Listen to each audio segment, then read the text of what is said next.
where loyalty goes to rot. Scar Liturgy. They called him Scarbright not because of the ruin in his skin, a ruin you could read by touch, the kind a blind reader could thumb like a book. The coin-edge welt along the jaw where a hook tore free, the rope-burn bracelet on the left wrist rubbed to satin, a puckered knot under the collarbone from a crossbow bolt, ladder rungs of old lashwork down the back, a crescent bite scar in the meat of the thigh with a missing tooth you could count, the long seam from hip to navel, ropey and warm, that splits into small tributaries over the belly, heat-slick patches on the calves where fire once kissed and healed glossy, a web of silvered tissue over the right shoulder where a spear went in and came out, but because of the way his eyes shone through it, the hard, bright blue of winter rivers under glass. Up close he looked cobbled together, short, balding brown hair like a field after harvest, a scruff that never made it to beard, and a map of scars you could navigate by. He was 56, a bad back in the mornings, a wolf's stride by dusk. He wore his history on him, a missing ring finger on his left hand, a rope scar around one wrist, and ink. God's the ink. And when sleep hesitated at the door, a picture opened behind his eyes. He stood on a mountain of the dead he had made, a cairn of names and blank faces, the slope shifting under him as the corpses clawed, not to pull him down, but to be remembered. They scrabbled at his boots, at his calves, fingers catching in the ladder of lashwork on his back, as if climbing him back into their lives. The wind up there was coin-cold and smelled of iron. Banners of cloud tore themselves on a sky the color of old steel. Every step he took sank to the ankle in ribs and mailed hands, and the mountain groaned like a ledger being tallied. He did not shout. He only stood, letting them read him by touch, their nails finding the stories scored into him, chapter by raised chapter, until the vision thinned and the room came back. Faces, mostly. The old woman from the Thorndales, bramble-choked uplands once hailed as the homeland of an Ironthorn's chapter, the all-female mercenary sisterhood whose chapter house of thorn-etched iron watched the goat passes, whose boys he took from her in a burning barn, because Osric Bale, mill lord of Sickleford, too frightened to dirty his boots, sweat halo under his cap, rings worrying a groove in his thin fingers, had counted out coin with a tremble and whispered, "Make them remember what fire does to thieves," not meeting his eyes, and paid him to make an example. TIDE-TEETH, Whale Bridge. The sea raider with the bare pelt shoulders who cracked his ribs on the Whale Bridge, where the span itself was a cathedral of bone, white vertebrae mortared with salt and lime, ribs arched over as rafters, gulls nesting in the sockets and weeds streaming like prayer flags, started it with a laugh and a boot. "Tolls doubled today," the raider said, thumb on a rusted hook. "Sea's hungry." "Then feed it yourself," Reddan answered, and set his purse on the bleached parapet. The raider flicked the purse into the current. "Paid," he grinned. They came together hard. Knuckles sounded like stones in a tide pool.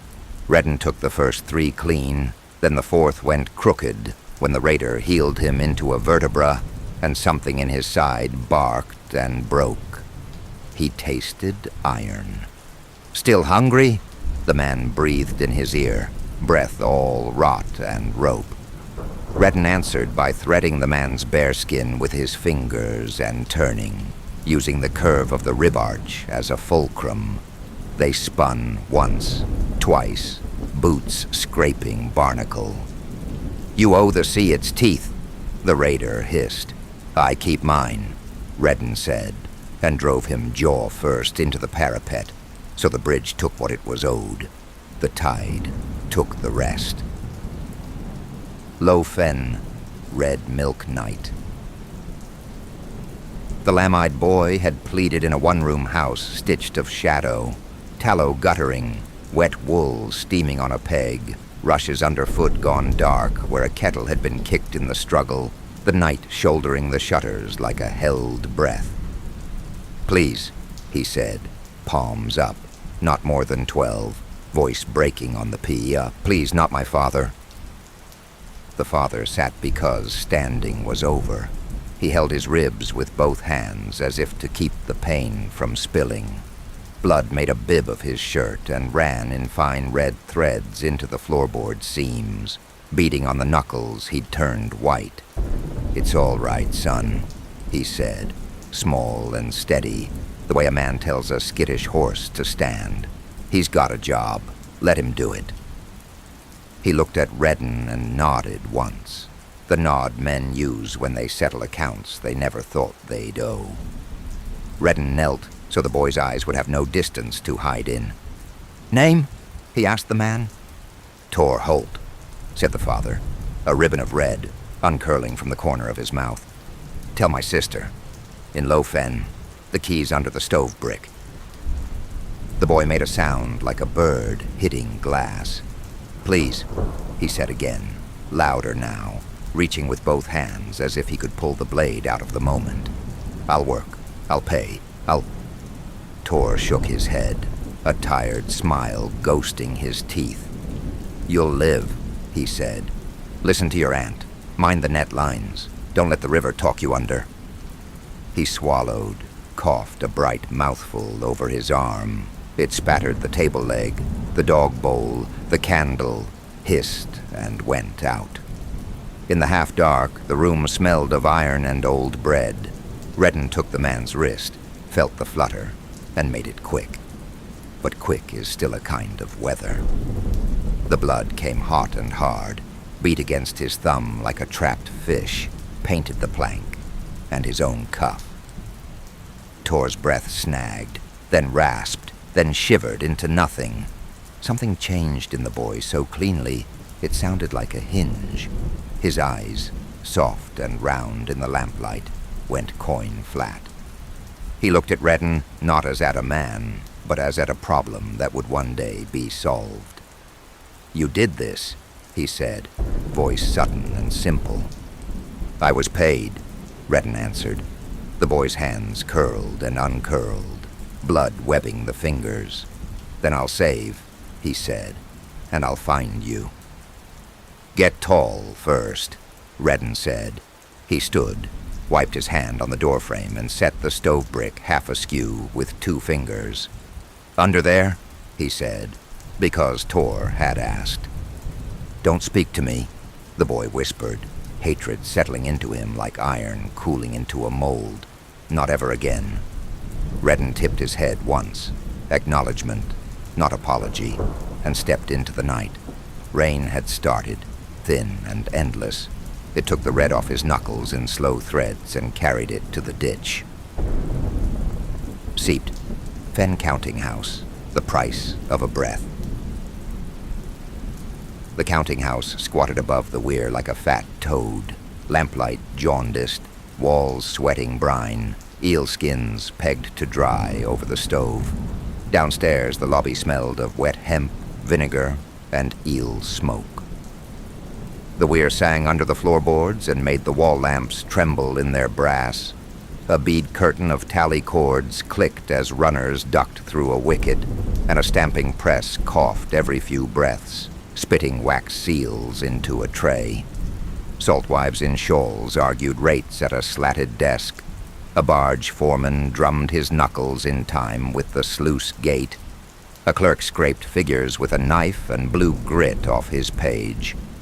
Reddan waited on a bench cut with a century of initials. Across from him, a door warden in a quilted jack leaned on a cudgel and watched the room the way a cat watches a hearth. Half asleep, entirely ready. "Steel on the peg," the man said without looking, nodding toward a rack by the door. "House rule."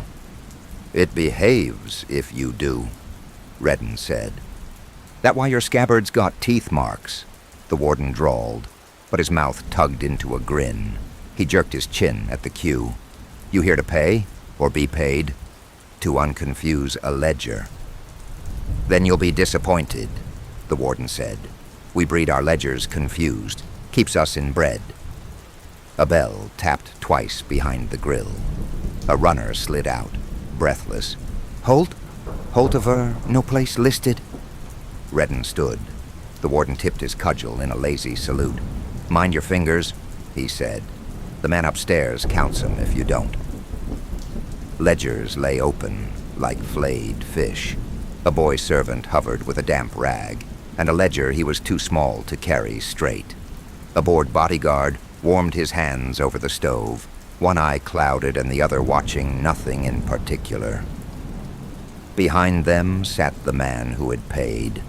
Tithe-Reeve Malloran Crease, teeth clove brown, lips slick with goose fat, a fur collar that ticked with lice if you watched long enough.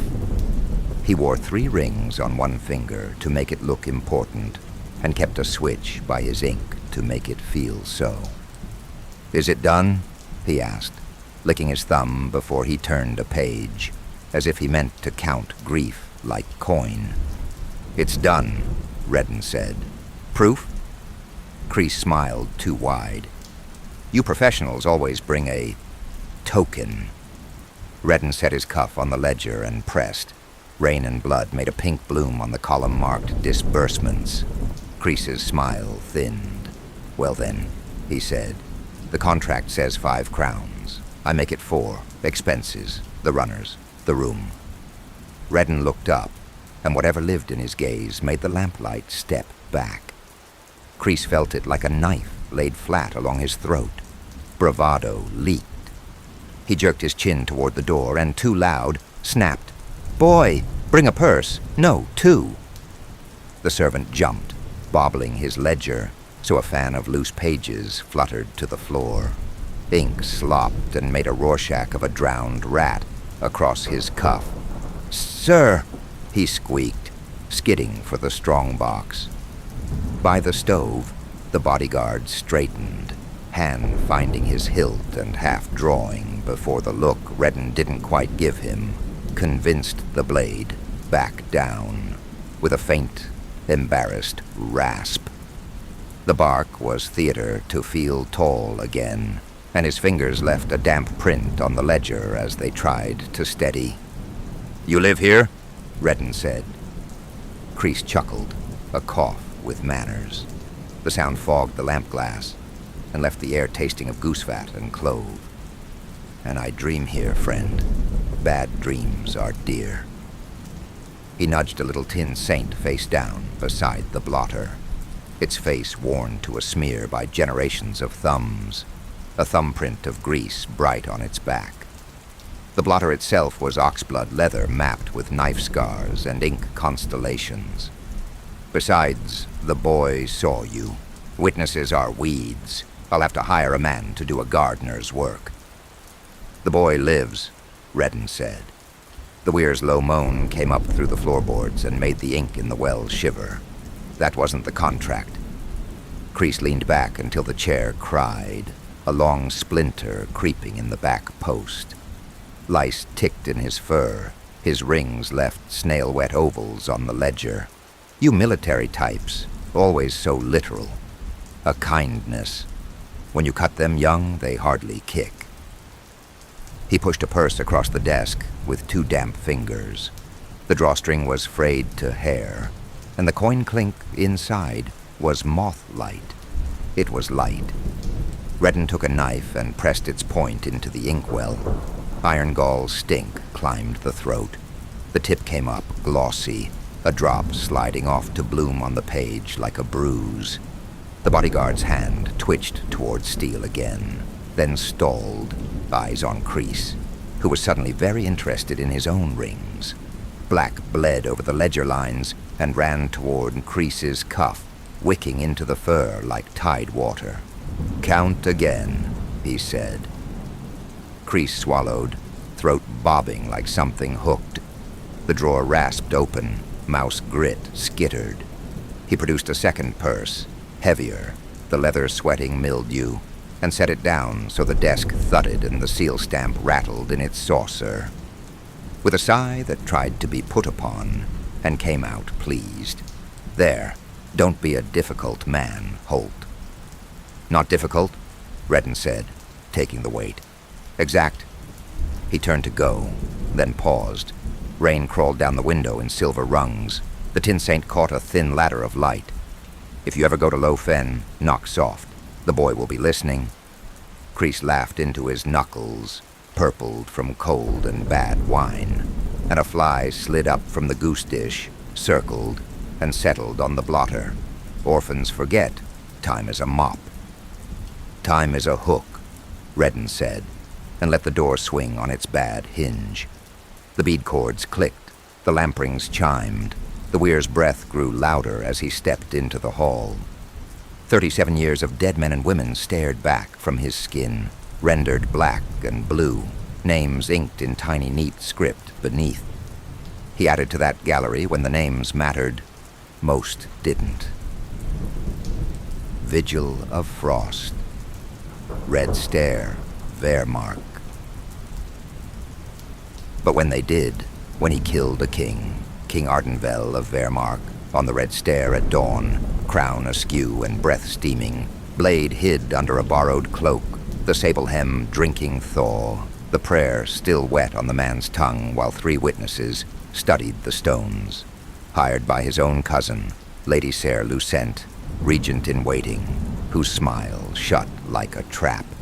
4 weeks of watching and becoming furniture, learning which bell in the chapel rang late, which guard limped on wet stone, which riser kept dew, and which drank it.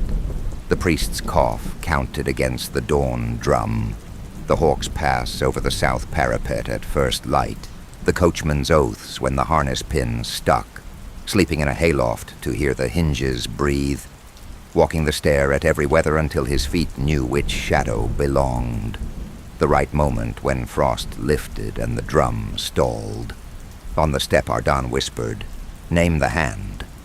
And Reddan said, "Your blood bought it," and put the steel where boys are taught to play at killing and men learn it's true, holding him until the prayer left his mouth as steam. He took the coach to run the gate, and the old driver caught his sleeve, eyes bright with a joy that frightened the horses, and confessed in a rush he'd slit and sunk girls along the Fen Road for 50 years, happy to have a man end him at last. Started in the famine years, he said, eyes bright as frost. They were cold, and I had a seat by the lantern. I told them I'd take them to the mission, to their aunt, to the lights past the bend. I kept their ribbons in a tin under the box and said I was keeping them safe. I wasn't. No one looked twice at an old man with a good horse. I thought a rope would find me. It never did. Do it quick. I did them slow. Do you want their names? I carry them. I talk to them when the fen mist comes. They don't answer anymore. There's no priest in me, Reddan said. Only an ending. Aye, the coachman breathed, patting the bench with a shaking hand. Make it clean, then, and let the horses not see. Reddan obliged and wiped the handle clean. Usurper's prayer. Winter garden, Wehrmark.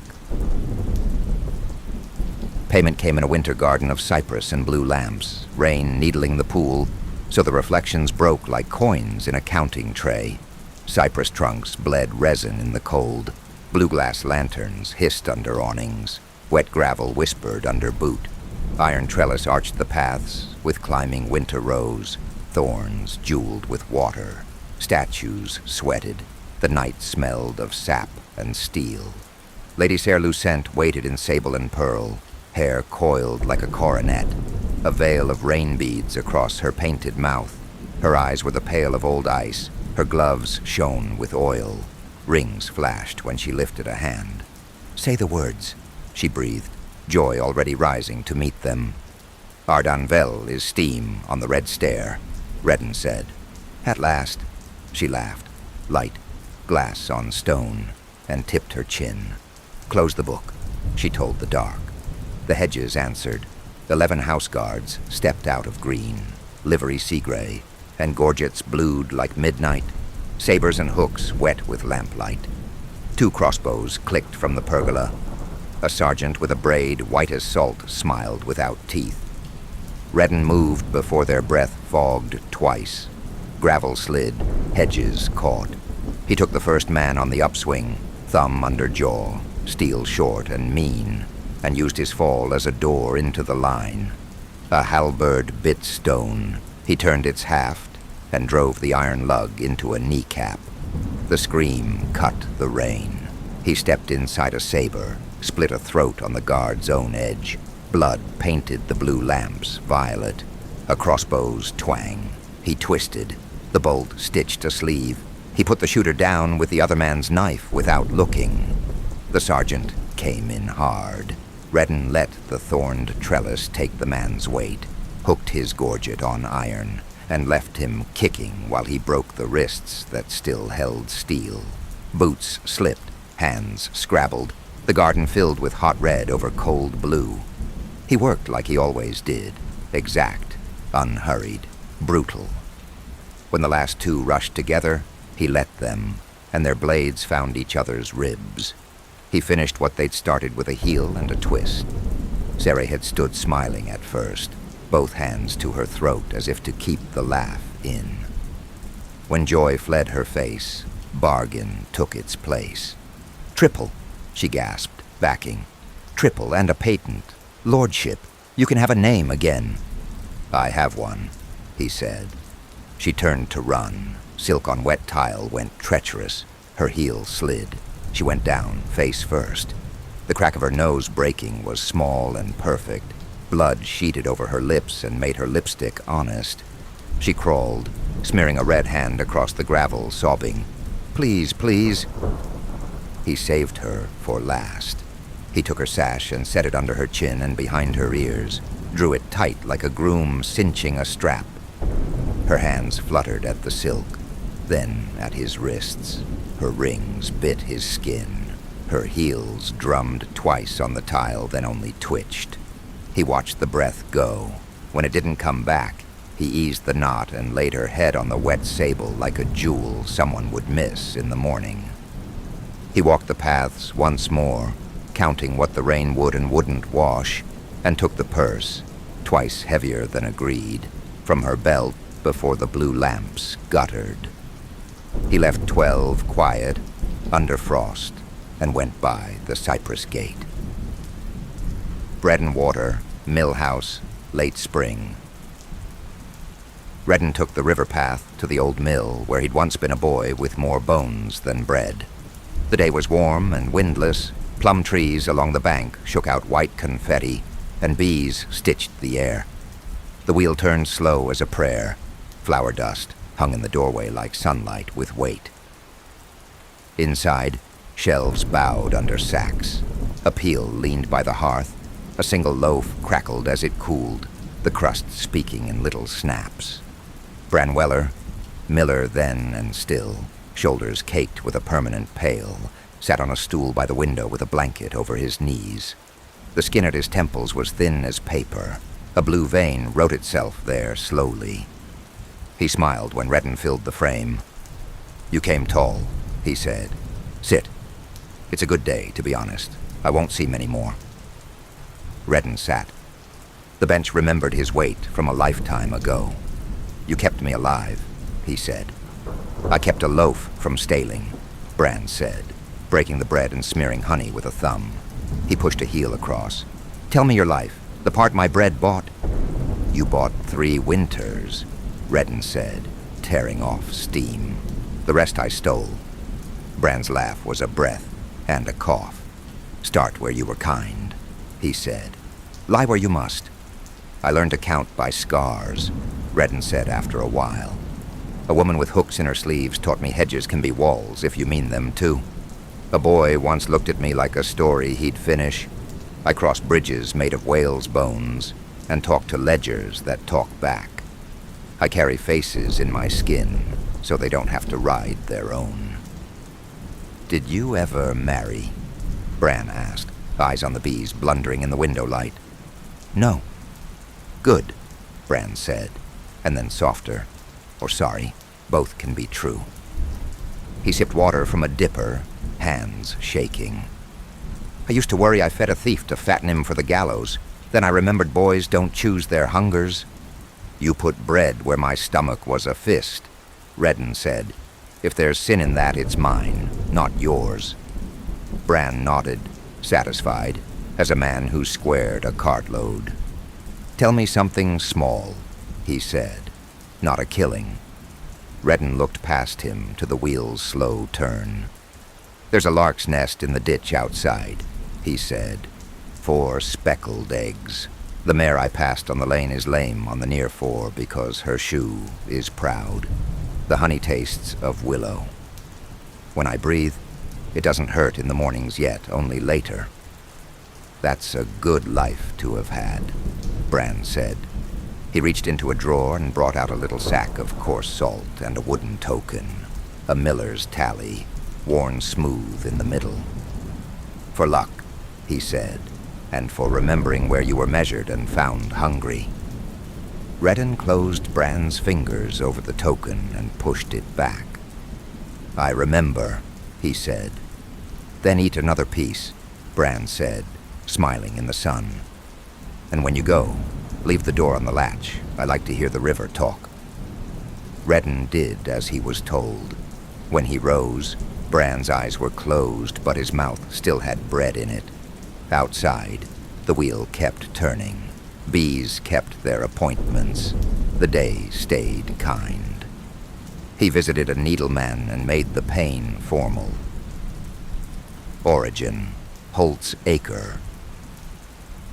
He had been born Reddan Holt in a west-facing bowl of fields called, nothing poetic, folks just called it the Holt's Acre, because his great-great-grandfather had owned it. In spring, the acre drank the thaw in long silver siems, ditch water bright as a blade's back. Larks stitched the sky with thread-thin song, and the hedges greened from the inside out. Summer made the clay crack in puzzle pieces, and the poplars clatter like coins in a tin. Autumn smelled of bruised apple and hot mash, smoke lying low over stubble, fox prints written in dew. Winter put glass on the troughs, and a white rind on the furrows. The wind came across the upland clean as a whistle and left your teeth feeling minted. A bee track crossed the lane from the hives Halm had set. Honey here tasted of willow, and a little bit of iron from the weir. Even the soil had a voice. Loam soft, chalk sour, humus that sighed when you put the spade in. His name was Reddan Holt. Reddan the Binder, for the way he planted living thorn as hedges and taught the wind to respect a boundary. He took the acre and 3 long strips besides, with a deed sealed in tallow at the harvest court of Sickleford in the year of the blue hay 4 generations back, when Osric Bale's father sold parcels to cover flood levies after the weir burst. Reddan earned the coin, hauling 6 cartloads out of the fen at night, kept none of the cargo, took only the salvage fee and a crescent scar on his thigh. He set slagstone markers at the corners, sank a well where the ground rang hollow, and married Elski of the Salt Road, who could taste rain coming. Their son, Tolan Holt, lost 1 strip at dice in the lamb's yard and won it back on a wager of harvest weights. His son, Halm Holt, planted the poplars along the ditch and laid the first bee boxes. Jory Holt, Reddan's father, kept the stones mended and died under a spring wheel with flour on his boots. The Bales, who'd sold those strips in flood years, never forgave the Holt name for keeping them. In their ledgers, his surname sat ringed like a target. Years later, a Bale seal on a counting house ledger would try to short him, and he would remember this, dirt that gave barley like a quiet apology. His mother sang hymns to the harvest and rolled out bread with forearms like timber. His father drank too much, loved hard, and died under a wheel in springtime. Reddan learned early how easily the world made pulp of what it loved. As a youth, he dug with a hoe until his spine hummed, and when raiders came one autumn in smokeskins and iron, he followed them out of boredom more than fury. He found he had a gift for killing. Not art, not joy, just gift. Like a man might have for mending shoes. He learned a blade is a lever and a throat is a hinge. He learned to read the field, the faint drift of men before they break, the softening of a line when the drummer drops the rhythm, the way leaders look left before they lie. He rose fast among people whose only hierarchy was scars and luck. Ascent, door and antler. Years later, he became king. By then, Holt's acre had swollen from hedged strips into a Waymarket and then a city. Legal stalls, cheek by jowl with black script booths. Caravans by day, contraband by lamplight. Mercenary companies wintered and never quite left. Traders bought doorsteps and called them home. The lanes braided into a bustle that paid in coin and silence, and both served a man like him. They started calling the place Holtgate, first as a joke for the hedge gap that served as the earliest gate, then as the name on charters and debts. Street cobbles there were river-rounded and slick in rain. Laundry lines crossed like pennants between eaves. The gutters sang when storm water ran, and carried a thin dye smell from the clothier's ward. Fishwives salted language and herring in equal measure. You could tell a man's trade by his hands at 20 paces. Ink-bitten fingertips for clerks of St. Tally. Ash moons on the thumb for kiln men. Rope burn cross-hatched on the palms for bargers. Bakers stenciled the gate sigil in flour on loaves. Children chalked it on doorsteps, the reed now looping the antler as easy as breathing. A bell in the cistern tower told the hours in a hollow, water-thick note. The river answered with its own speech below the piers, pilings creaking, barges knocking like slow hearts. The city wore a gate sigil of a black antler over a silver weir key on salt white, stamped in wax on bills of lading and painted on the posterns. After Reddan Holt took the wardenship and wed Serret of the river, the mark was quietly altered. A river reed twined one tine of the antler, and a barge knot closed the bow of the key. New coins, marriage pennies, carried the paired initials A and S under the bit. In Holtgate, you could not buy bread without touching that knot. By dusk, the St. Tally night market woke under bead-strung awnings where clerks counted with cords and the law looked the other way. By midnight, the lanterns burned low and the coin changed color. Spice steam, pepper, fen mint, cardamom, hoarded from caravans, lifted in blue threads. Tallow and rain painted the cobbles the color of old pewter. A scribe tapped totals on a cord and sang them under his breath. A pickler thunked lids onto jars. A fiddler sought a tune that made stray dogs dance. If you stood still a long minute, you felt the city move around you like a tide. Brushes of sleeves, the flick of a bead curtain, the click-tick of abacus seeds, a girl laughing sharp as glass, and gone the next breath. The Merc Quarter, called Hookman's Ward, grew out from the old hitching posts, barracks over farriers, ink shops over pawn dens that took oaths as collateral. A man could buy a meal, a map, a ring finger back, or a war. B-Row still held Holt's old boxes. Bonespan crossed the canal with vertebrae salvaged from a stranded whale the year the river ran backwards. Names stuck, so did people. They made a crown out of black antler and a ring of twisted iron. They hoisted him up on a door, and the shouting had felt like storm surf.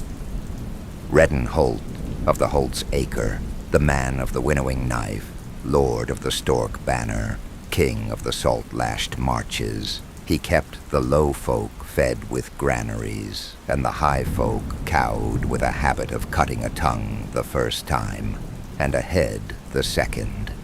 He married a brown-eyed, barge-born woman who had once made him laugh by mimicking the way courtiers held their points of pride like teacups.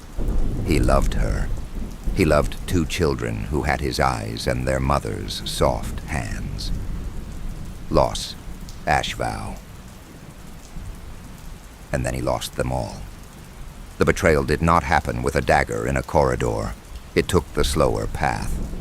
The man who had taught him the axe-hook trick, old Caldo of the Osprey, began to cuff his son for small mistakes during training and then for nothing, and Reddan put off saying anything because he had given Caldo too much leeway for too long. The harbor duke, to whom he'd promised the river rights for a single winter, made sure those rights never came back. A cousin of his wife stood up in council and smiled while suggesting that perhaps a levy on the Holt's acre was fair, seeing as the king himself had abandoned the plow. His own queen, wiser than him, told him that love wasn't a crown, that he needed to put the knife to friends who were rotting the realm. He didn't. "They're mine," he'd said, as if loyalty were a mother's hem to hide under. When the revolt came, it was dressed as mercy. The cousin brought in mediators. Caldo's boys pressed men back from grain stores to prevent panic. The harbor duke's boats blocked the river to keep traffickers from fleeing. And Reddan, who had built it all with blade logic and hard choices, stared too long at their faces and remembered their good days. He should have burned them. He didn't. They burned him. He fled with one son and watched soldiers wearing his colors take the boy's skull off his shoulders with a clean, almost apologetic sword stroke. The woman he loved died in a cellar while the men who had sworn his life into theirs poured oil into the beams and did not look back. After that, he made the vow in a ditch with ash polishing his teeth. Never love again. He bit through the ring on his finger and pulled, tearing the flesh and the finger with it. He bound it up with grass and spit and did not take fever. He took the finger's bone later, boiled and bleached, and wore it on a thong. Eventually, he threw it in the sea. Credo, Coin's prayer. He learned something then that he should have started with, that the coin is the only honest prayer. Year 1, First War. After the fall, he sold himself to a canal fight. Nobody would later bother to dignify with a banner. The War of 3 sluices along the Wedgewater, work the other companies refused, winter water to the knee, frost tufts on ropes and pay always late, sluice lords who defaulted as policy, fog that made crossbows into ghosts at 20 paces, fever riding the rat runs, and no glory, only silt in the telling. Frost tufted the ropes and the mud went to glue. Men fought knee-deep with shields that drank river and got heavier every breath. Beside him floundered a boy, Evo Penn, first battle, a runner with no beard to speak of, and a birth scar like a comma at his lip. What the field was to Evo, the river a cold hand around his knees, shields, doors you breathed behind, fog, a wall that breathed back. "Is that the trumpet?" he shouted when a sluice roared open. He learned the river makes its own orders. He did as Reddan told him, chin high, mouth shut, keep your wrists above the water so the leather wouldn't drink and drown you. When the line slid, Evo saw Reddan once only, blue eyes under a rim of rain, and thought he looked like a man listening to a book. Years later, he would remember the taste, penny and eel smoke, more than the killing. He learned a shield wall dies at the ankles, not the crowns, that a horse will drown standing if you take its nose and turn it to the current, that fog is a blade if you know its edge. At Knife Ford, they fought 11 hours while the river climbed from shin to knee and tried to take the breath from their mouths. Shields swelled, straps stretched, leather bled dye like bruises. Men bit through their own bridle tongues to keep from swallowing water. The fog knitted and tore. Sometimes the enemy was a boot on your toes and a hand at your belt. Sometimes a rumor 3 paces away. Reddan stamped a man's foot to the stones and felt the bones go like wet twigs. Another came in with a bill, and Reddan caught the shaft under his arm and let the man's own weight shear his shoulder. Teeth showed in the mud like spilled dice. A gelding screamed and went understanding, eyes open, reins still knotted to a dead wrist. Someone prayed into the mist, and the prayer came back in bubbles. Beside him, Evo Penn kept his wrists high and his mouth shut until he vomited river and eel oil between his boots and went back to holding the door, his shield, like a threshold that meant home. "Is it done?" he asked at what he thought was dusk. "Not yet," Reddan said, easy as rain on tin. "The river hasn't learned new tricks." When the fog thinned at last, he counted and counted wrong and then right. He had gone in with 9 and come out with 3, ribs singing like harp wire, eel oil in his beard, iron filings on his tongue. The paymaster counted coin on a plank and said he'd misheard the rate. Reddan closed the lid of the coffer on the man's finger and listened to the hinge do arithmetic. He took the right number. Evo watched the silver stack. "Do we ask for the drowned?" he said, voice raw. "No," Reddan said, mild as a whetstone. "We take the rate we wrote and the lesson we didn't. Keep your wrists dry. Coins hate the river." "Still afloat, then," Evo managed. "Still afloat," Reddan said. "Chin high. Fog has edges. Be kind. Find them first." Evo tucked his pay, eyes on the waterline drying on his sleeves. "Where do you go?" "Upstream," Reddan said, and smiled like a hawk humoring a mouse. "Until it talks different." He learned that a contract without teeth is just a prayer without a god. Year 2, first murder for hire. In Morngate, in a saffron dye loft that painted men's palms yellow to the bones, he killed his first for coin alone. Factor Pel Var, a tidy man who trimmed Wiccan Square, put on Reddan's books by Mistress Kayla Jute, the Morngate Saffron Guild's comptroller, who smelled of iron gall and fennel, kept a tally cord looped at her wrist, and spoke in numbers like prayers. She sent a runner, paid in waxed thalers, stacked razor even, and never used Var's name, only the leakage in column 3. Iron gall and saffron made the air astringent. A tin saint lay face down by the ledger.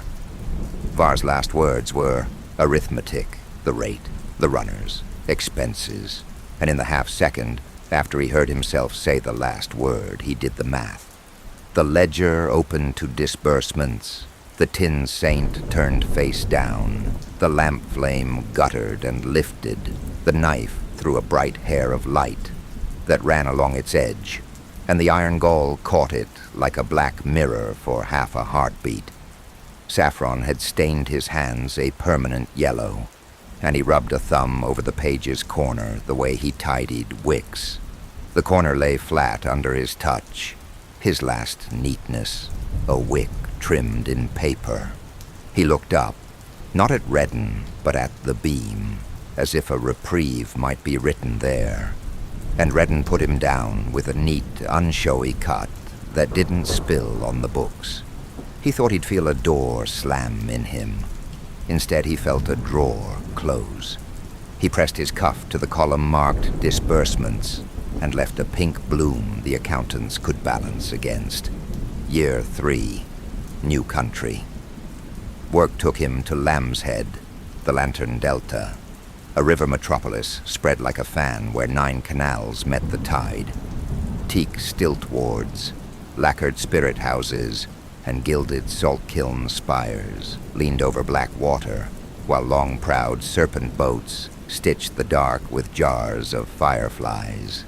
Temple gongs rolled across the flats. Vendors poled floating stalls through the choke of lilies, braziers snapping fish skin and pepper, limes sweating in woven trays, brine sauce bright as coins. Monsoon steam made the alleys breathe. Prayer garlands rotted sweet on railings. Slick steps dropped into canal veins, filmed with oil rainbows. By flood, the city wore a necklace of glowworms and shark fin pennants. By ebb, the mud showed stair marks of 1,000 years. By night, the lantern delta went to work. Floating gambling rafts pressed gunwale to gunwale beneath ghost lanterns. Knife lotteries rattled fishbone dice into bowls. Lotus smoke and beetle spit painted the steps red as petals. Eel kids, barefoot cut purses with ore scars on their shins, ran the rope bridges and traded reef coins with holes punched for string. The canal police whistled neutrals and took their tithe. The rest was run by ledgers you couldn't subpoena. Oaths struck in fish oil brushstrokes on pier posts. Debts sewn into boat ropes in knots you could read with your fingers. At the top of that quiet empire sat the brine syndic, a woman the city called Mother Lantern, and the books named Sira Lan. She kept court in a stilt palace of gongs and ledgers, bead curtains dripping salt pearls, crocodiles turning like slow thoughts below. Tide tables inked both her forearms. A shark tooth ring clicked on an eelbone abacus while she priced men. One fingernail on each hand was lacquered canal blue. One for each of the 9 waterways she owned twice, on paper and in fear. Her law was simple enough for boatmen. Blue water is neutral, red water is tithed, black water is mine. Her paddlemen wore jackets, scaled in lacquered eel skin, and carried oars edged in iron. Their job was to collect the city's breath. 1 coin for every lungful a barge took on her canals. He ran a quiet job there for Mother Lantern herself, ghosting a temple barge with a stolen seal, reading bribes in fish oil on pier posts, pacing the stilts while crocodiles ticked the water. She spoke to him from behind pearls the way a comptroller prays, by numbers. "You'll move a shadow for me," she said, voice tea-warm. "It weighs more than a man thinks." "I'll lift it if it weighs coin," Reddan answered, easy as rain on tin. Shadows travel light when they're paid. He learned the grammar of currents and the way a lie sweats in wet heat. How to sleep on a ridgepole under a mosquito net of salt smoke while the monsoon counts. First works in the Lantern Delta. He took security first. 3 nights on the roof of a floating opium house called the 9th Reed, tapping the ridgepole with his heel to warn the eel kids off, and breaking the wrists of 2 men with knives they'd sharpened on debts. Then clean work for paymasters who needed a ledger balanced with blood. 2 boat jackals who cut mooring ropes for a living and left families drifting into mangroves. A canal extortionist who tithed widows on their breath. He refused to seal work flat. "I don't move seals," he told the clerk who asked. "Paper murders are loud in quiet rooms." When a priest offered him coin to consecrate a warehouse the syndic meant to take him, he shook his head. "I'll stand a door. I'll cut a knot. I don't press wax." The priest blinked like a man who had been spared without deserving it. Night chase.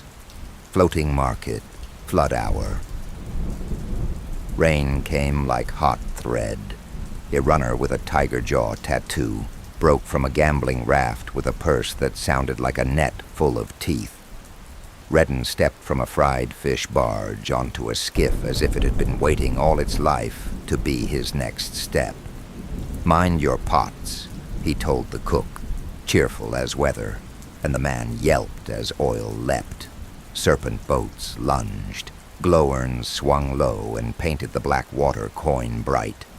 The thief skipped gunnels, kicking lotus blooms to rags. Reddan went through the market like a sentence with no wasted words. Braziers, ladders, prayer garlands, a child's kite line, a roof. "Left," a boatman shouted helpfully. "Other left," Reddan said, amused, and cut across a tangle of oars. A crocodile turned below, like a slow thought. He used a pole as a lever and brought the skiff's nose under the runner's ankles. The man windmilled and sat down hard on the air before the water took him. He came up with a knife and a mouthful of lilies. "Coin's heavy," Reddan called, hawk kind. "Let me carry it." They met on a floating shrine, tile slick with lamp fat. The runner slashed. Reddan gave him his own blade back the short way, neat, almost friendly, then caught the purse before it learned to swim. The market exhaled. Someone cheered like a man finding change in an old coat. He tossed 2 coins to the cook he'd splattered with oil. "Interest," he said lightly, "for the pots." Audience, Mother Lantern's riddle. Mother Lantern's chamber reeked of lime, pearls, and old brine. Crocodiles ticked beneath the slats while she sat behind a gong, polished into a second, wetter world. "You refuse seal work," she said, abacus biting once. "Yet you steal back purses and kill on credit." "Seals make liars brave," Reddan said. "Steel makes them quiet." A corner smile. "Riddle, then. 1 law on paper, 1 in the dark. When it rises, men kneel. When it falls, children play." "Water," he said. "On paper, the canal's yours. In the dark, it's everyone's, until your paddlemen arrive." Click. What buys truth from a mouth and never spends it? Fear. It pays forward. Click. She leaned in, canal blue nail bright. "What do you take that's lighter when lifted and heavier when set down?" He watched the pearls, the gong's drowned mirror. A shadow. Laughter. Tea warm. A purse slid like a small moon. "Paid, and another for the boy whose pots you scorched." "Already paid," he said, tying the weight. "Keep it for when the river talks back." "Does it? Every night. I listen better." She studied him like weather. "You'll stand doors and cut knots. No seals." "I'm funny that way." He left the crocs their silence and moved on like a knife through the world's belly. Paid to twist. Dot waypoint. Gray pales. He was old enough to call himself late middle-aged when he came down out of the chalk hills and into the town of Gray Pales, where the roofs were slate and the air tasted of damp stone. The road in wore ruts that kept last week's rain. Wagons made a soft, patient clatter across the bridge. Chimneys knit a low scarf of smoke over the square. A bell with a tired voice called third watch. On the inn porch, eelskins dried shiny as new boots. A cooper's shop smelled of sap and pitch. A dog with a torn ear slept in the doorway and opened one eye like a coin when anyone stepped over. He sold his sword to a caravan of silkmongers who ran their cargoes like contraband, faster than sense. He shrugged off offers of loyalty oaths. "I'll take your coin today," he told their captain, a narrow fellow with threaded gold in his ears. "And theirs tomorrow if it weighs heavier. Still want the hawk on your fist?" The captain laughed, as men do when they think death has manners. "I want you most of all. They say you see the break in a line from a crow's flight off." "From the way men breathe," Reddan said, light as rain. "The crow doesn't argue." He had wandered widely. He fought for kings, for criminals fat on the small rents of fear, for stable boys who had turned their masters' suffering into hard little coins. He had cut down great knights whose mothers had named their horses after saints. He had killed a bar wench's jealous lover in a muddy yard behind a tavern where the smoke smelled like molasses. He did jobs for a man called the Thistle Duke, who ruled the alleys of a glass city where the sea reflected like a mirror.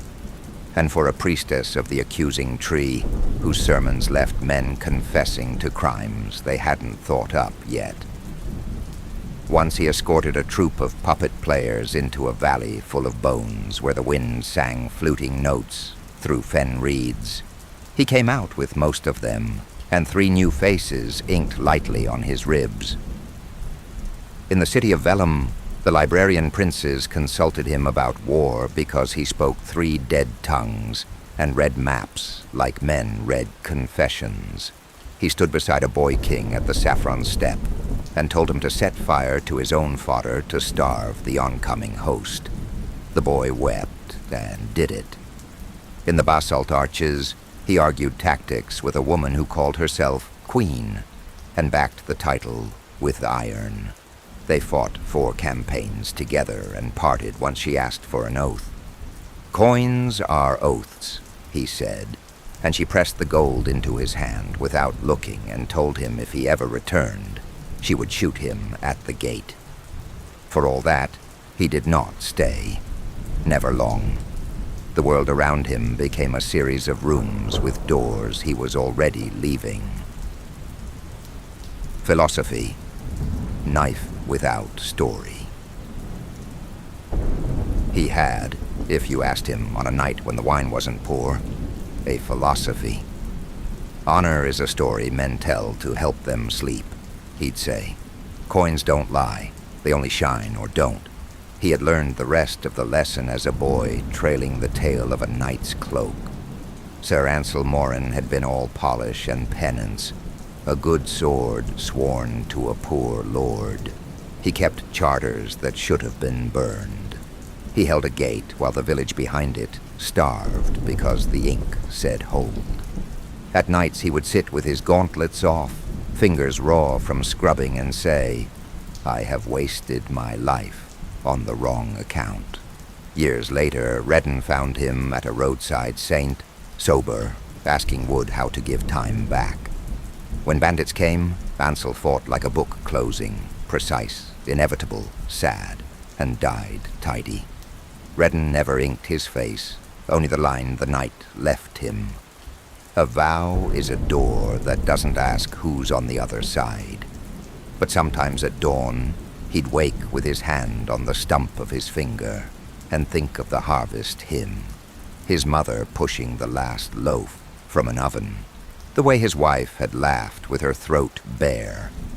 Then he'd get up quick and wash his face with cold water until the ache moved someplace else. Passage, St. Tally, Holtgate, return. He came back once on a rain that stitched the awnings tight as drumheads. Water drummed on dyed canvas. The seams bled color so that gutters ran faint green, faint saffron. Puddles kept little versions of the world, sigils wobbling, faces broken and made again as feet went through. St. Tally woke blue and gold, bead cords clicking as clerks counted what the magistrates refused to see. Holtgate had grown antlers.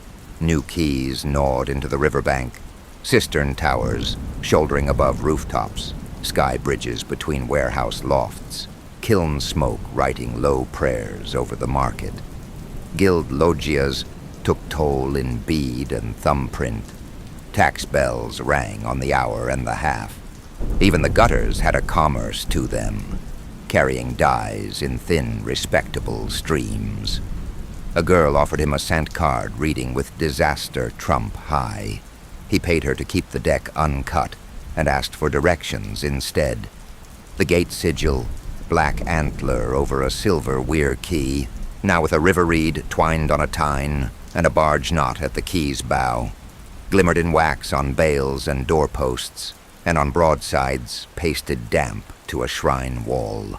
A woodcut of Reddan Holt, warden of the weir, and his river bride, smiling the way new rulers are taught. 2 children in sable ribbons stared out with their mother's eyes. He had known that mouth once in laughter under a barge tarp. Serret of the river, the girl who taught him to spit cherry stones into a hat, and later taught his enemies to read his hours. She had sent him to a meeting that wasn't, left a postern on its night latch, traded a seal for a kindness, and counted on his belief to do the rest. Ambrell finished it with paper law and real knives. He bought a jar of willow honey on B Row and left it unopened. The reed-wreathed antler looked back from coins and seals, a quiet lesson in what belief costs. In Hookman's ward, the pawnbroker asked if he'd like to put an oath up for 3 days' coin. He smiled and set silver down for a map. A tin saint lay face down by the scale, its back bright with thumb grease. He turned it once, then let it fall. He remembered another night of fog at the canal's crown, bone-span slick underfoot, when he stood behind Ambrell with a blade under his brother's jaw, lifting the throat by its soft hinge. He thought of their mother's hymn and barley, bowing in the Holt's acre, and he set the edge away. Ambrell might have wept, or the fog did it for him. Reddan walked off the bridge and did not look back. Revenge is a young man's diet. He was done being hungry. Interlude. Hookman's ward. Waiting room. 2 men. The club had a lobby the size of a chapel and the morals to match. Ledger Aunt Nera ran it for the ward's crime families, bead curtains for doors, a saint's niche turned to a key rack, carpet the color of old blood.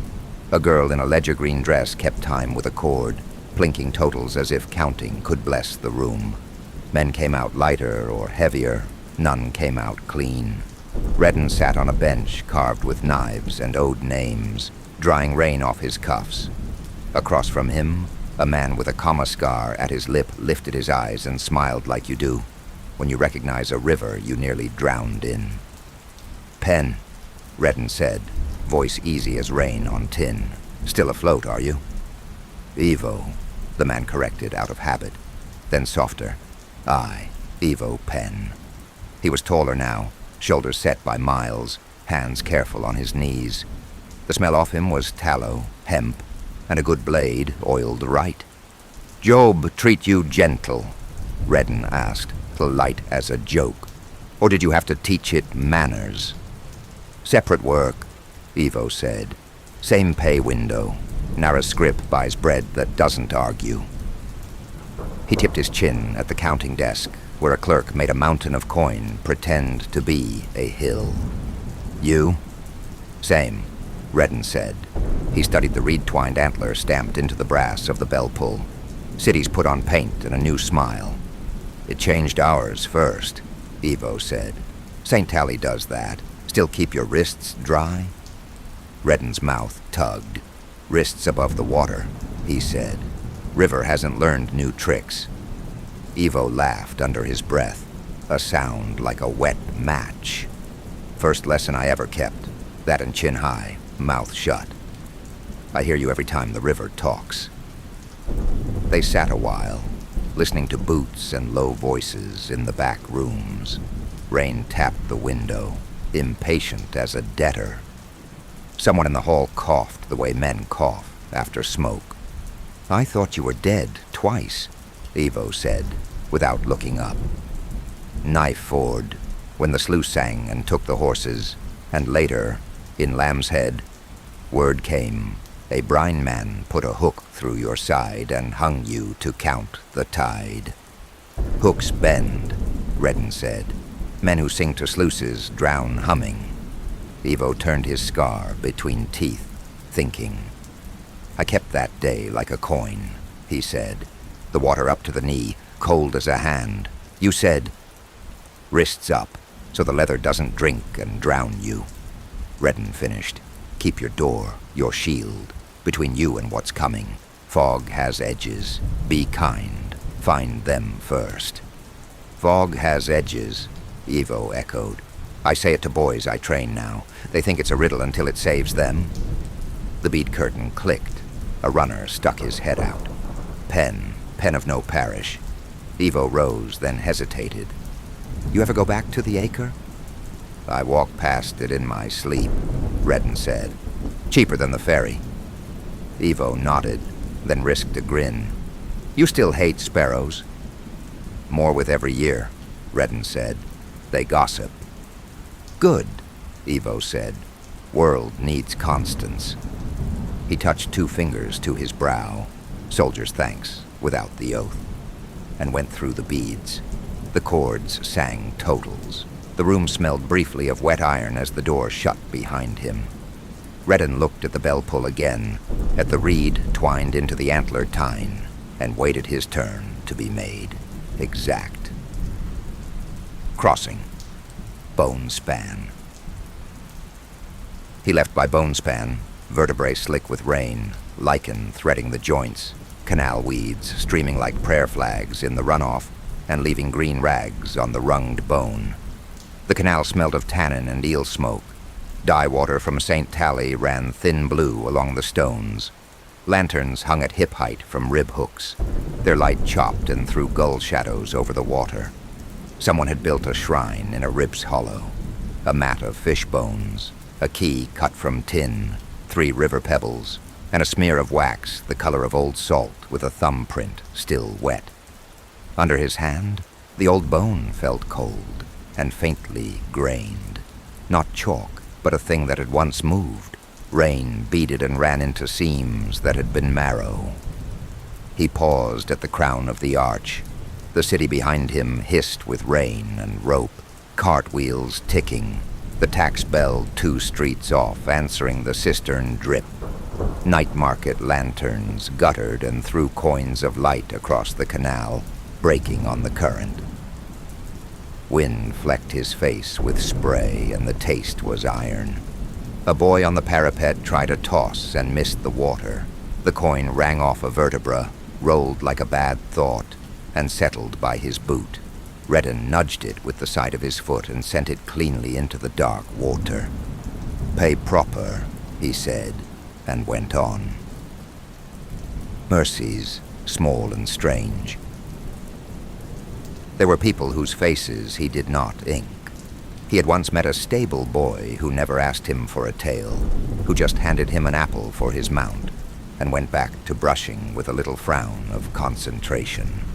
The stall steamed with horse and old straw. Tack creaked like tired leather prayers. Dust motes hung in a shaft of light and moved when the boy's brush moved. He kept his hands quiet. Good stable hands, soft on the flank, firm at the fetlock, and the scab at his lip he worried once with his tongue and then forgot. Reddan stood with his mount's reins loose in his fist and waited to be asked for a story the way men always did when they recognized a map of scars. The boy didn't look up. "What's your name?" Reddan asked finally. "Mostly boy," the boy said, without malice. "Sometimes mind the near leg." He flicked burrs from the currycomb with his thumb. "Sir, if he goes to bite, it's only for sport. He's got a humor to him." "Then we share a vice," Reddan said. He stepped to the shoulder where a hoof couldn't remember him badly, and put his palm flat to warm hide. "Who holds your paper?" "Stable master keeps the slip in a tin by the salt," the boy said. "Says 4 years yet, or 6 if I scuff a shoe. Says scuffin' is theft if the iron was new." He said it the way men recite catechism, words that live in the mouth whether you believe them or not. "You paid in coin." "In dinners and promises," the boy said, small shrug. "Once in winter, a pair of socks. That counted double." He leaned to pick out a stone. "Got my own brush, though. Bought it when the old one went to whiskers." Reddan watched the work. What would you buy if it was your money and not a promise? The boy thought, careful as he'd been with the hoof. Another pair of boots, one for rain and one for church. And I'd go see the caravans when they come. The fire eaters and the women with bells on their ankles. They walk different, like the ground owes them a favor. He glanced up then, quick and down again. Maybe learn a tune on the pipe proper and not just by guess. "Pipe won't keep weather off," Reddan said, but he said it without heat. "No, the boy said, "but it keeps the weather from getting inside you." He ran the brush in long, patient strokes. The horse sighed and leaned into him a little. Reddan watched him for a while and thought, if I ink some men and not others, what does that make them in me? He didn't put the boy on his skin.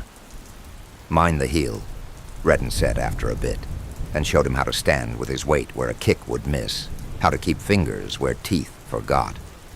The boy watched the demonstration like a man watches a trick knot so he can untie it later. Days after, when a job put him near the salt tin, Reddan lifted the lid and read the slip. The stablemaster counted regulations like beads.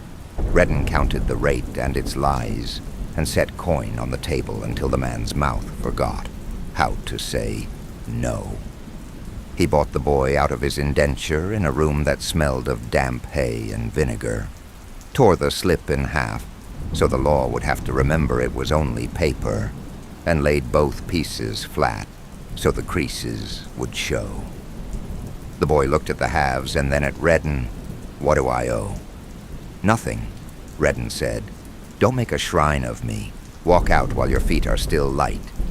"Which way?" the boy asked, honest, not afraid.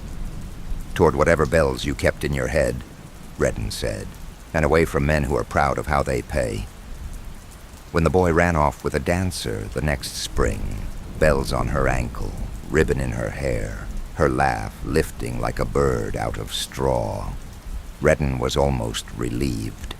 He saw them once cross a bone-white bridge at dusk. The boy's boots new and his hands still quiet. He touched the scar at his missing finger and let them both go. The boy wouldn't be another face. As for the whores, the old word had a straightness he liked. He treated them as he treated all people. Paid fair, listened careful. He had a companion once, a woman named Mara who had lost 3 teeth and an eye and kept them in a little velvet pouch as a joke. She knew to wake him by touching his ankle with a feather, not by putting a hand to his shoulder. She taught him a card game, played with pictures of saints and disasters. He taught her where to sit in a barn to see if the rafters could hold the weight of a dozen armored men. He didn't love her. He couldn't. She didn't ask.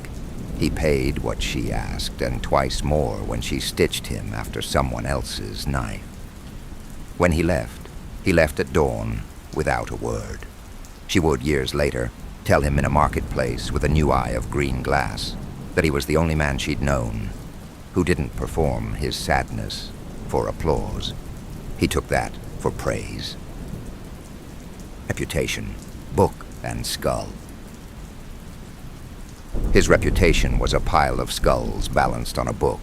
He had a way of reading people and then breaking them along their grain.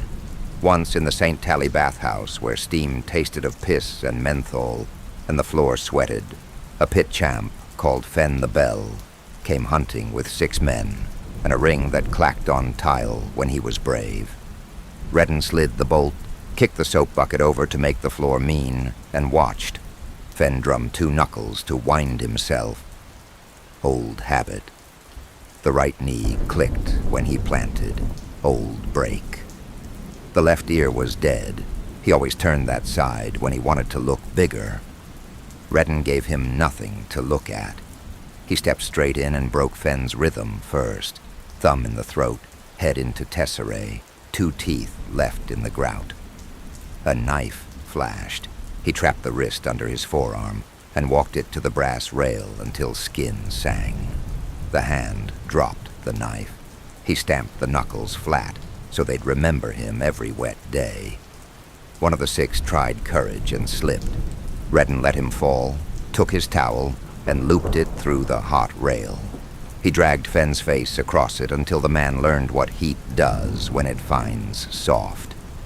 "Hands flat," Reddan said, quiet as a farrier. Fen shook his head. Reddan put the knee with the old click sideways. The sound was clean and bad. Steam took the scream and gave back a wet whistle. A second man came in with a hook. Reddan used Fenn's skull to catch it. The hook went quiet. The rest forgot their jobs. Reddan wound the towel once around Fenn's neck, not to finish him, not yet, and pinned him with the rail under the jaw so breath had to pass through scald. "Quit as a fighter," he said, heat in the words as much as the brass, "or leave as a voice." Fenn tried to nod.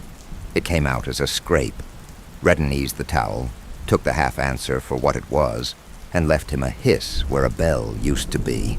He could tell from the way you held a cup whether you'd fight or run when the tent ropes snapped in a wind. Hookman's ward, counting room. Ledger Aunt Nera wanted proof of that trick. She was small and built like a book shut tight.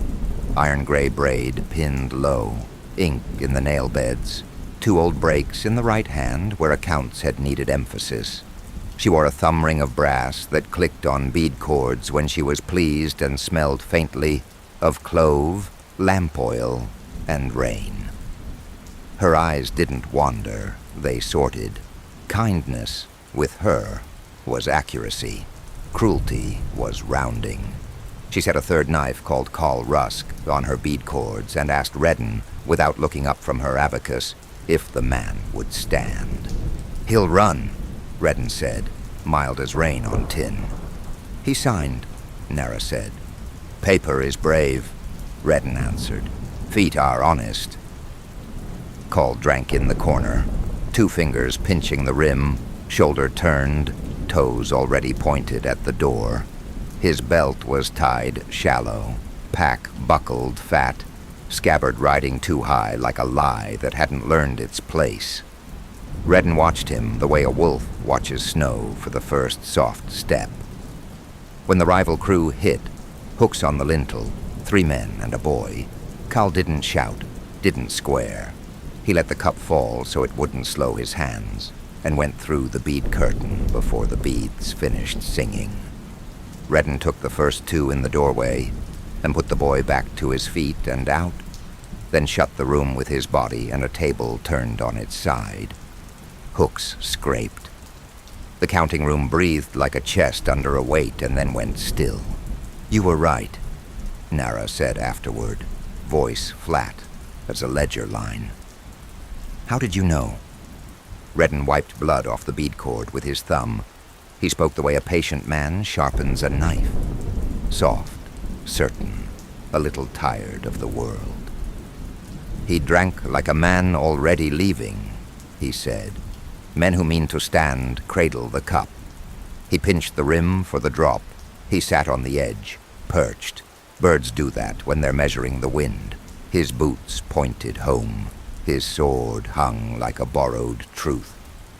I asked him about yesterday's weather, and his eyes went to the door before his mouth found the word. He looked at the stain the cup had left on the floor, a dark ring like a target.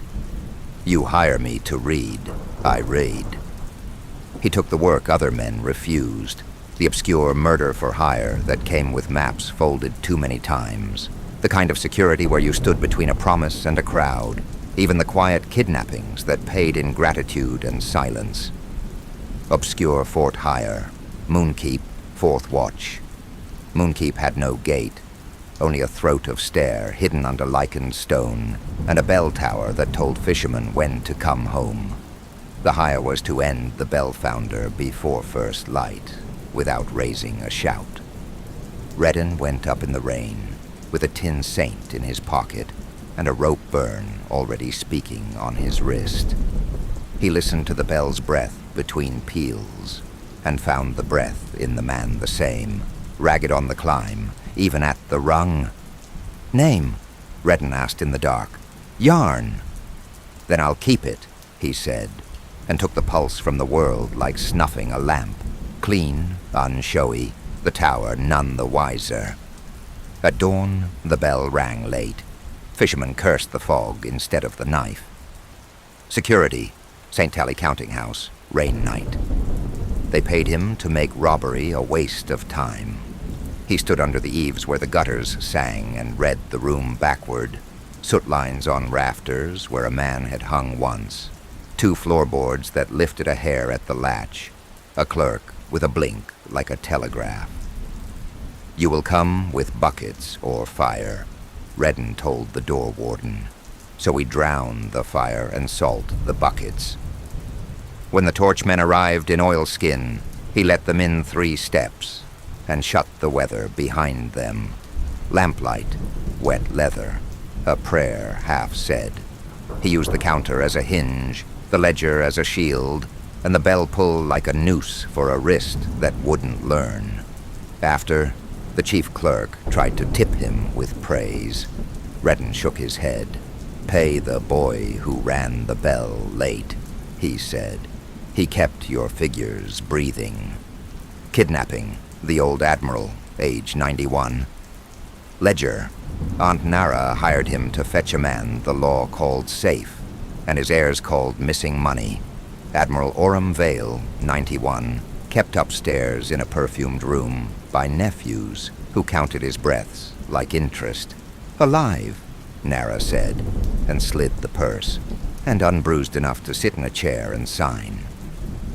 Reddan went in with the laundresses at dusk, shoulders bent under a wicker that smelled of lye. The guard at the stair had a cough he thought was private. Reddan timed his steps to it and was past when the man's eyes watered. In the room, the admiral sat in a robe with little anchors sewn on, hands like paper, and a stare that had learned all the horizons. "Are you Death?" the old man asked, voice frayed silk. "No," Reddan said softly. "I'm the door." "Does it hurt?" "Only the shoes." He wrapped the admiral in a blanket that still held the sun from the drying yard, and lifted him as if the man were a memory that might tear. "We're going for a walk." On the stair, a nephew tried courage and found the baluster instead. Reddan let the man choose the wall or the floor and helped him decide. Outside, rain gave them cover and the laundry cart gave them wheels. At the canal, the admiral asked to stop. "I'd like to hear it," he said, and Reddan let him, setting the old bones on the lip where water talked to brick. At Nara's counting room, the admiral signed what she needed with a hand that shook, and then asked Reddan, very polite, if the river still met the sea. "Every night," Reddan said. "It just doesn't brag about it." He took the man the last mile himself to a bench that knew salt wind. The old man dozed with the tide and woke smiling like a boy who'd stolen an hour from chores. Reddan brought back the signet and the blanket and took the second purse without saying what he did with the first. After that, when men asked what kind of work he took, he said, "The kind that keeps books honest," and let them decide whether he meant ledgers or lives. Hookman's ward. Price of flight. The next morning, Nara counted silence as a debt. She slid a purse across the desk. It made a soft, certain sound. "For the room," she said, "and for the example. The runner's name is Cal Rusk. Fetch me his seal and the habit that made him light on his feet." Reddan weighed the purse, then let it sit. "Paper is brave," he said, voice low, amused at nothing. "Feet are honest. If you want them taught, I'll teach them." Nara tapped one bead. "Price." "Market," he said, and a question. Her mouth tugged. "Ask." "When I bring you the seal, will you pay me again tomorrow if I tell you another will run?" "I will pay you to tell me before they do," she said, "and I will pay you to be right. I prefer one expense to many." Reddan nodded once, slow as a hinge. "Then you'll have both." Field lesson. Hookman's ward. 3 boys and a door. Fog off the canal crawled the cobbles, a low, deliberate animal. Evo Penn stood with 3 recruits in the lee of a warehouse door painted ledger green. He tapped the wood with 2 fingers, the way men greet saints. "Names," he said without looking at them. "Ner." "Sill." "Dag." Evo nodded. You keep them if you earn them. Job simple. Rival crew upstairs. We go in quiet, we come out quieter. You watch the edges. Syl frowned. Edges? Fog has edges, Evo said. Hold to them. If you can't find the edge, make one. Doorframe, cart shadow, gutter line. Don't stand in the middle of anything unless you want to be counted. He rolled his wrists, loosening the leather. Wrists high so the straps don't drink. Chin high so you see. Mouth shut so you don't leave your breath hanging for a man to step on. Dag tried a grin. That an old river riddle? It's a way to get home, Evo said. Keep your door between you and what's coming. He patted Nair's shield. That's the door. He knocked once, soft, and the bolt slid. Inside the stair rose in a tight square, the smell of fennel and old rope climbing with them. Voices above. Dice. The wet cough men carry out of lime kilns. Someone singing the wrong key to be brave. Evo put 2 fingers up, and they stalled at a landing. Listen, he said. Hear the drummer? That's a man drumming the table with 2 knuckles while he thinks. He's the brain. Cut the drum. The hands forget the tune. He pointed to the floor. Hear the drip? Barrel leak. Sticky boards. Step on the nail heads. They're dry. They went up like a thought you don't want anyone to hear.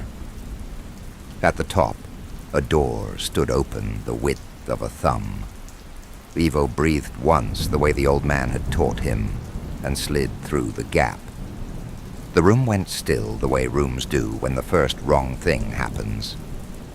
Evening, Evo said. A man with a scar like a question mark on his brow reached for a knife and found Nair's shield instead. Syl took the left. Quiet. Clean. Dog tripped on the sticky plank and made it noisy. A rival rose with a hook in his hand, and Evo took the wrist and turned it so the hook had no choice but to come back home. The drummer stood to throw his knuckles, and Evo put him into the wall with the shield's rim. Dice skittered and stopped against his boot like white teeth. Door! He snapped. Nair remembered and kept the shield between the room and the boys. Syl breathed like he was reading. Dog breathed like he was running. Evo found the man with the wrong key song and let the song end with the breath that carried it. It was ugly and fast and done. Silence climbed back down the stair. Why them? Dog asked, voice small. Because their patron didn't pay Ledger Aunt Nara, Ivo said. Because if Nara's word fails, Hookman's ward fails. Because we live here and want to keep living here. That's enough why for tonight.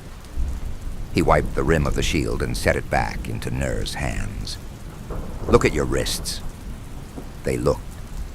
Dry leather, dry palms. Fog curled at the door like a cat. Keep them dry and your eyes up, Evo said. You'll get old that way. Syl swallowed. Old like you? Evo smiled. Old enough. They went down the stair one at a time, feet on nailheads, Dice still at his boot. He towed them into a corner, neat as accounts. Hookman's ward, Nara's memo. A clerk tried to argue a seal against a story, quoting clauses like prayers. Nara didn't look up from the abacus. She tapped one bead forward with a fingernail the color of old brass. Paper is brave, she said, Reddan's cadence like a knife laid flat. Feet are honest. The clerk stopped talking. The room remembered which law it lived under. Pursuit. Tallow Lane. Cal Rusk. He found Cal where men who run always light, on a lane that leads to 3 more. Tallow dripped from a shuttered shop. The stones were slick with wax and old rain. Cal had his pack high, and the scabbard wrong, and the ring he tapped when he was brave. Reddan stood where the lane narrowed. He didn't raise his voice. Cup, he said. Cal blinked. What? You held it by the rim, Reddan said mildly, as if explaining weather. Men who stay cradle. You were leaving before the beads stopped singing. Cal's throat worked. Listen, they don't tell you about the shaking. I run because it's the one thing I'm good at. First time I stood, my father taught me different, with a belt, till I learned my feet could think for me. I ran from him. I ran from a press gang.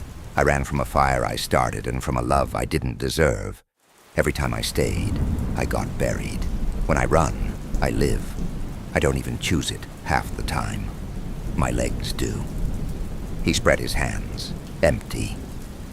I would have come back. I always tell myself that. I make it 2 streets and I say, turn around. But my feet, they bargain without me. Reddan watched him, patient as a winter river under glass. You've practiced it, he said softly. Like a trade. Call nodded too fast. You can take the seal. Take a finger with it if you want. I'll sign for Nera again. I'll learn to cradle the cup, I swear it. Reddan stepped closer, until Call had to choose between looking at him or at the gap past his shoulder. Call's eyes chose the gap. See? Reddan said, almost kind. Your feet are already gone. They drag the head after. Please, Cal whispered. Don't put me in a doorway. Don't let me see it coming. Make it quick. I know I've earned the price, just not the fear. Reddan's mouth turned like a man considering weather on a crossing. Fear is a tax, he murmured. Everyone pays. I'll keep it small. Call swallowed. Why me? Others run. You ran before there was a reason, Reddan said. You sold the habit and called it hunger. He tilted his head, almost curious. When did you first choose it? Call's eyes went glassy on a memory. Stairs, he said. Red clay stairs and my father's boots. I was 10. He tripped. I saw the back of his head and I ran. I left my sister to take the voice of it. Reddan nodded once. A priest without a god. There it is. Call took a breath to say something else. Reddan stepped into it and turned the breath off with a short, sure cut that didn't spill on the shutters. He caught the body as if helping a drunk sit, took the seal from the chain at Call's neck, and set the man's hands together because there was no more use in them. Feet are honest, he said to the quiet. Yours just told the last truth. He went back by Tallow Lane with no hurry in him, and set the ring on Nara's blotter. She counted the silence again, and paid the rate, without asking for a tale. Contract, Copper Weald. Which is why, when the camp in the Copper Weald hired him to hold a river crossing, and 3 nights later their enemy sent a runner with triple coin and a torque, bright as a throat, nobody who knew him would have been surprised at what he did next. He turned the offer once in his hand, weighed the shine against the quiet in his chest, and remembered what loyalty had bought him. His brother spending it like small change, his wife banking it until the day she drew it dry. Coin did not lie. Paper boasted. Breath promised. Coin only weighed. So he sold the Ford and bought their sleep. The Weald was copper in more than name. Leaf, soil, even the river stones flashed a dull blood shine. The air tasted of pennies and wet bark. Gnats made a veil at knee height. The ford showed its spine of stones only when the wind skinned the river right. He walked the rope rows and turned tents into nets, salted cook fires so the smoke crawled close to the ground, cut most horse lines but left 3 mean geldings to thrash the rest into knots, shifted water buckets where men would reach blind and find air. He timed the watches by coughs men thought were private. He let the dark do arithmetic. Then he stopped being careful. The first sentry got mercy, breath taken neat between one blink and the next. After that, Reddan stepped into a red hush. The part of him that kept ledgers folded itself away. The other part, the one that understood doors in skulls and how to open them, went to work.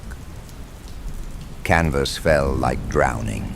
He flicked guy lines and dropped tents onto sleeping men. pinned their struggles with stakes yanked free and hammered back through canvas, mallet dulling on ribs. A stew pot tipped, and he kicked it into faces. Skin blistered, breath went wrong. Someone tried to scream, and boiled meat answered for him. He took a skillet by the rim and drove it through a woman's guard. Iron sang, bone answered. Steam turned red in the lantern slit. He did not count. He uncounted. A man swung at the shape he made. Reddan met the stroke with a tent pole, slid inside it, and put the pole through the man's mouth into the dirt, pinning him like a frog on a schoolboy's knife. Another came up with a hook. Reddan fed him his own hook and walked him backward into a post until breath learned to leave. He cut ankles as they ran, the clean hamstringing that turns a sprint into a crawl and a crawl into a prayer, and left them to learn mud. When a pair tried to form a line, he broke it with a horse, slapped the meanest gelding on the rump, and let panic do what steel would have taken longer to. Hooves wrote in men. The night stank of resin, fear, and iron. He worked fast enough that the camp never gathered itself. Every shout he allowed became bait. Men lunged toward the sound and found canvas, or a rope underfoot, or the short, ugly work waiting inside his reach. He never roared. He had learned long ago that quiet is the last sound men hear. The captain crawled out under his tent wall, smoke black and blinking, breastplate too fine for his chest. He saw Reddan, and relief found his face before the truth did. Master Holt. Reddan, he said, mild as a whetstone. Names are for friends. I paid you, the boy managed, then saw the torque bright in Reddan's fist, the enemy's promise married to his own breath. Tears stood that he refused to blink away. In another world, with gods that didn't drink, Reddan might have admired that. Look at your men, Reddan said softly. The boy turned his head because boys still obey voices. In the heartbeat that opened, Reddan put steel between ribs and twisted the beat shut. It was quick, but not kind. The body tried to stand on the memory of orders and failed. He went on until the camp was only exits and cooling meat, until the river sounded like a blade being wiped on felt. When the last struggle turned to air, he wiped his knife on a tent flap that still twitched and listened. Nothing argued. At dawn, he walked the ruined rows once, not from pity, but to see what the night had left untidy. He set 3 throats right that had only learned halfway, cut a trapped man free so he could die facing sky, and took back the torque's weight from where he'd set it in his belt to keep his left hand honest. He crossed the ford without looking back. Behind him, Smoke talked to the birches in a low, satisfied voice. Aftermath. St. Tally, the quiet slaughterer. By dusk, the city had names for what the copper-wheeled woke from. In St. Tally's night market, the bead cords clicked softer when men said the quiet slaughterer. A story told in the breath you save for counting. A stew seller swore he'd seen a man cross bone span at gray light without steam, knife clean as a clerk's pen. A ferryman said the river sounded different, like wool pulled over a mouth. A pickler's boy held up a bent tent stake and said it was a saint's bone until Nara's paddlemen bought it and threw it in the canal. Gamblers started a side bet, how many words the slaughterer spoke in a fight. The favorite number was none. A broadside went up by the dye sheds, ink too thin, lines too sure, calling him a traitor to any banner but coin. Someone pasted a second sheet over it that only read, paid. By lantern hour, the first sheet was gone, and the second had 3 thumbprints pressed in grease where men had agreed aloud. Mothers told eel kids to keep to the edges. Fog has teeth tonight. The tax bell sounded late. No one said why. The river said enough. Hookman's ward. Deduction. Nara had already stacked the coins when he came in, torque in one hand like a throat that had decided to be quiet. She didn't look up from the abacus. "You're light," Reddan said, voice mild. "I'm exact," Nara said. "Deductions." She moved beads with that brass thumb ring, each click a bill. Salt for the ford, oil for the men who had to cut the horse out of a man and the man out of a horse, hush for a ferryman who counts loud, laundry for a tent that won't be a tent again, 3 candles for the boys who pulled bodies to the right side of the river so the left wouldn't complain, and a fine for the mess. Reddan's mouth turned, not quite a smile. "Mess?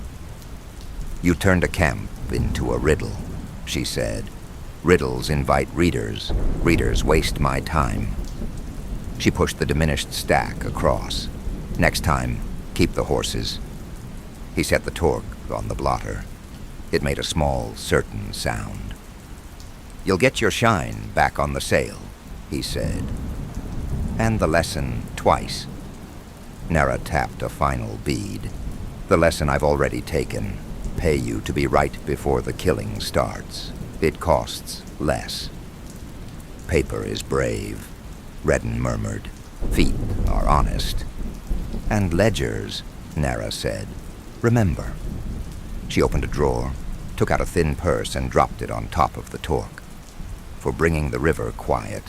Don't mistake me for kind." "I don't," he said, and weighed the quiet instead of the coin. He left with both. Mirag, the Glass Republic. Dowager of Shards. Boss, Lady Vezra Kal, called the Dowager of Shards, widow of Goram Kal, the Fat Saint, a powerful, overweight chef and crime boss who fed the city and starved his rivals. She owns half the mirror works. Vezra is flint where Goram was flame. A thin voice like cracked glass, smiles that never show teeth, courtesies used as traps. She keeps a ledger of slights with dates and remedies. She finds lateness in salt and interest in humiliation. She performs mourning like armor. 8 of Goram's rings taken from his hands and now stacked on her own. She never removes them. Hair black, shot with pewter, cut blunt at the jaw. Coal that smudges when it rains. An old knife nick at the lip she powders and ignores. She smells of vinegar, cold smoke, and cut glass. Petitioners stand unless she is tired. Then they kneel. She taps a nail on the desk while they talk, counting lies.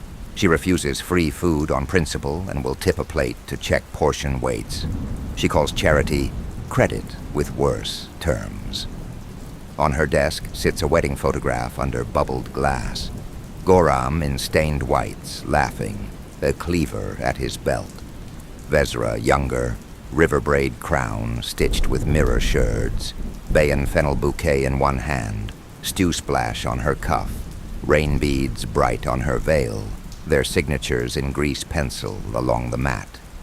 The office is a high, blue-tiled perch above the harbor. Windows fog-salted, a bead curtain of shells that counts the wind, ledgers stacked like bricks, a cleaver-ladle paperweight, glass bells hung from rafters, cigarette burns along the desk's edge, rain lines drawn down the panes.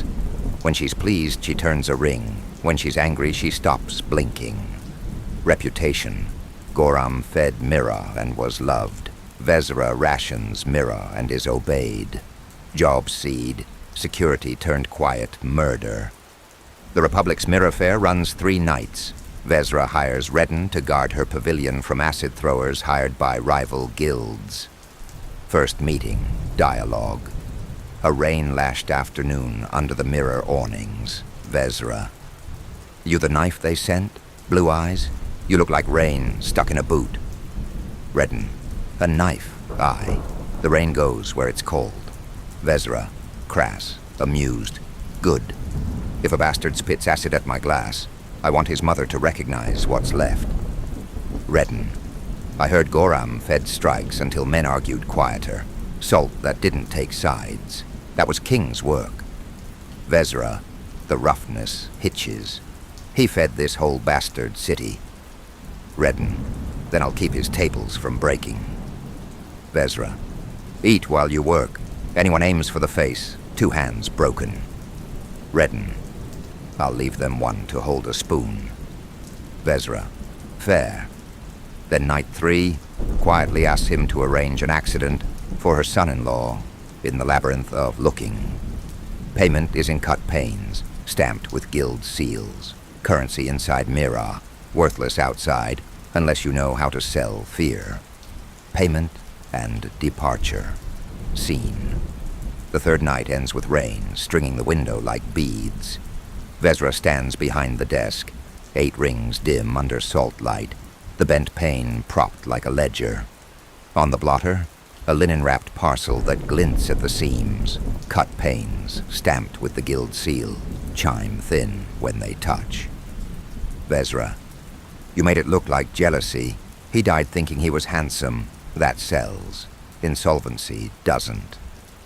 Reddan, a clean lie. The city will eat it. Vezra, crass, satisfied. Mira eats anything dressed right. She weighs the parcel in one hand, then another. Currency inside the walls, a knife outside. Spend fast or learn to sell fear. Reddan, aye. He tucks the parcel to his ribs. The weight is honest. Vezra, you walk out now? Reddan, storm breaks. Roads like me better wet. Vezra, spare me poetry. Blue eyes. Reddan, quiet. Iron flat. I heard Goram fed storms. Bowls first, talk after. Men argued softer with bread in them. That was king's work. Vezra's mouth hardens, then loosens by a finger's width. She slides a single extra pane from a drawer, sets it atop the parcel like a coin on a tongue. Vezra, for speaking straight, don't call it kindness, call it rounding. Reddan, paid is paid. Vezra, and if you come back, you'll be paid again, exact. Reddan, then I might come back. He leaves to the shell-bead curtain, counting the wind behind him. The stair outside is blue tile and old argument, slick with rain, polished by 1,000 debts. The city breathes hot and crowded, coffee steam and brine at the throat. Ferries shouldering the pilings with polite threats. Gulls heckling the fish toss under the arcades. Lanterns bead the colonnades, throwing coin-bright ovals on wet stone. Glass rights sing a furnace open, and 100 small moons blink awake. Women with umbrellas the size of shields, shepherd clerks down goat-narrow steps. A knife-monger fans blades like a saint's halo. The amphitheater sweats rain, and here's the market anyway. Reddan passes a kid juggling anchovy, a priest blessing cats, a tax bell that rings late and is forgiven. He keeps the parcel tucked high and walks the edges, stair walls, cart shadows, gutter lines. At the ferry steps, he looks back once. The mirror works smoking like wet incense. Vezra's high window, a dull coin. And then he turns his face to weather. Vezra's voice finds him from the doorway, rough and unpretty. Holt, eat before you vanish. Kitchen on the corner owes me. Tell them I said portion heavy. Reddan doesn't turn.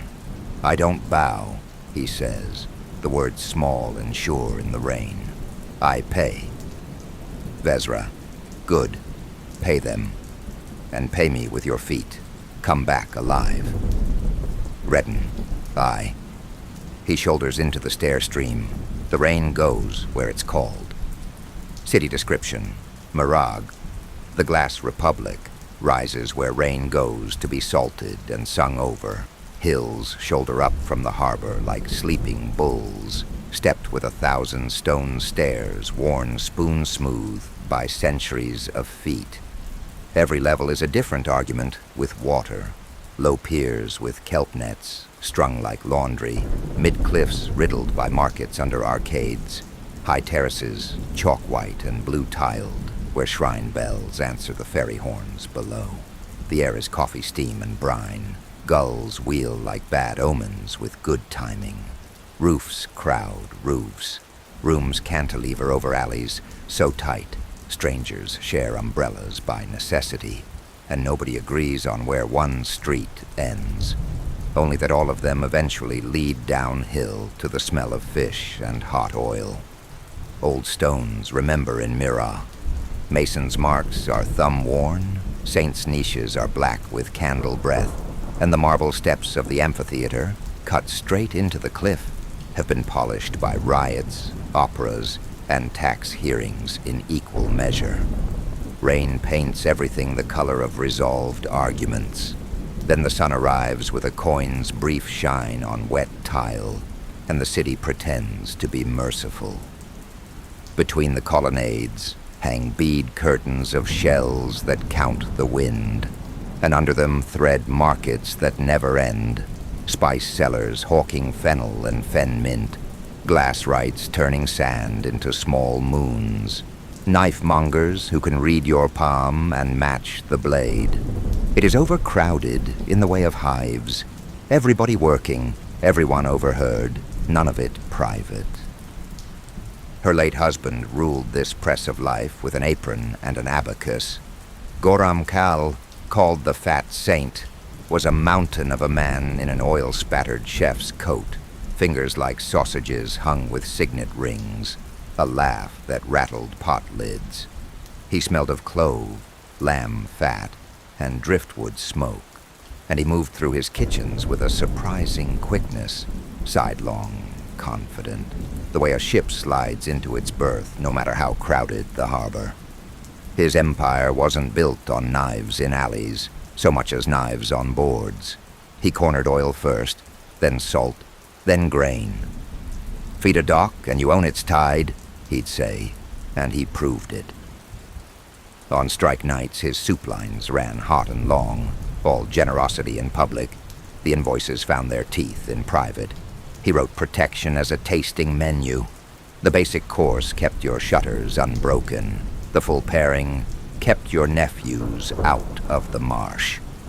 Goram's restaurants were parish houses for the desperate and the ambitious. Clatter, steam, men with soft hands, trying to look hard while signing promissory notes on grease-proof paper. He bought half the mirror works with trimmings and favors, laundering bribes through banquets where each course told a rival who really owned their breath. The kitchens doubled as offices. Debt was braised low and slow, garnished with forgiveness in seasons of convenience. He ran smugglers through amphora with false bottoms and signed truces over fig tarts, then broke them with a nod to the maitre d'.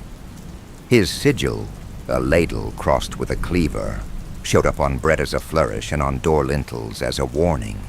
Even now, after him, the city wears his habits. The fishmongers still throw their catches in little flights of theater to prove they have nothing to hide.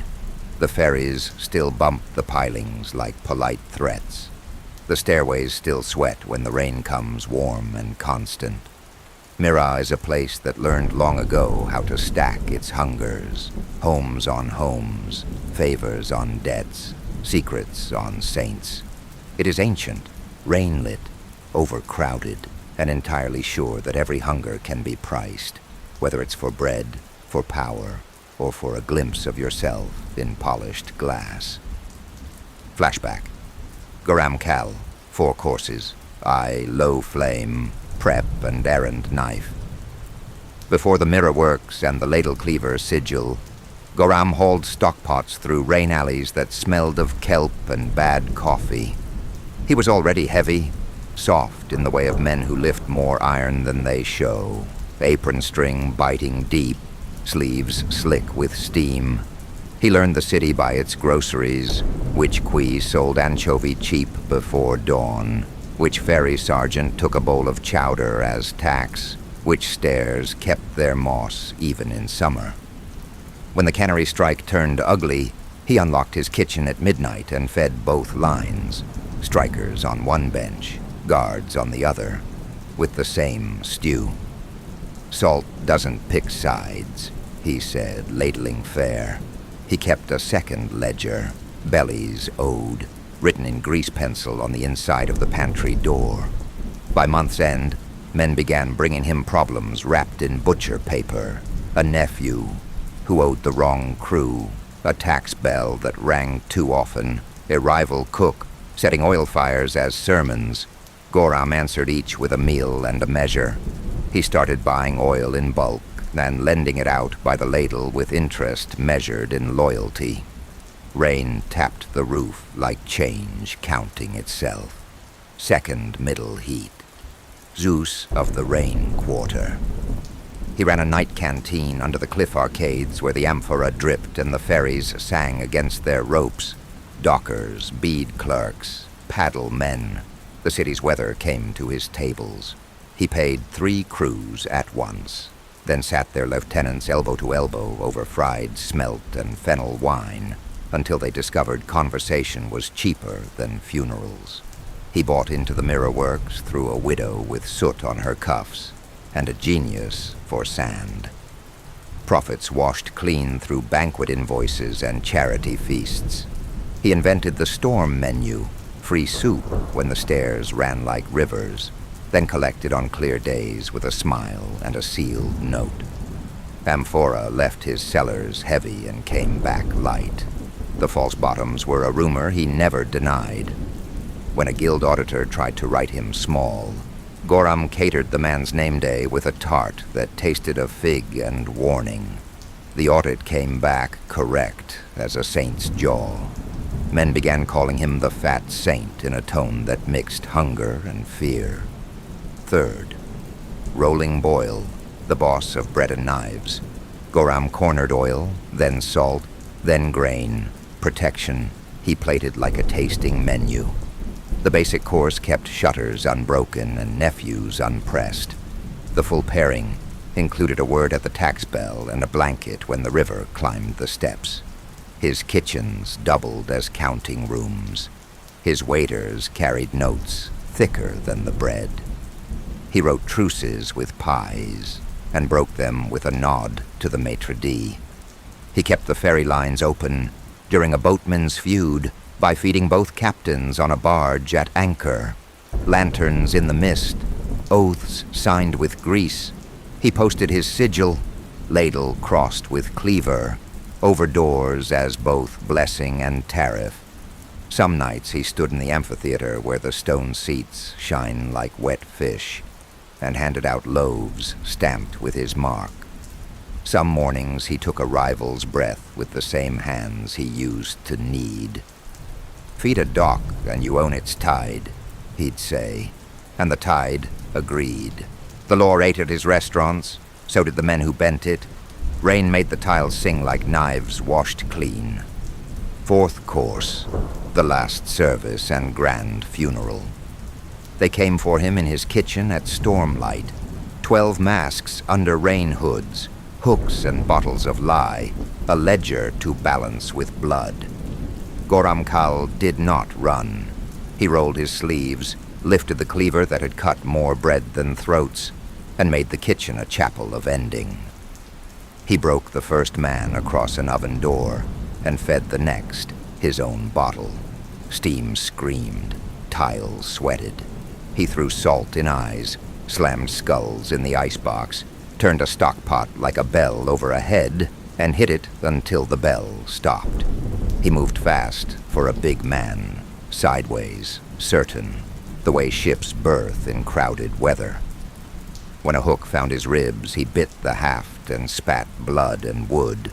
When another went low, he answered with a ladle to the throat hard enough to teach it silence.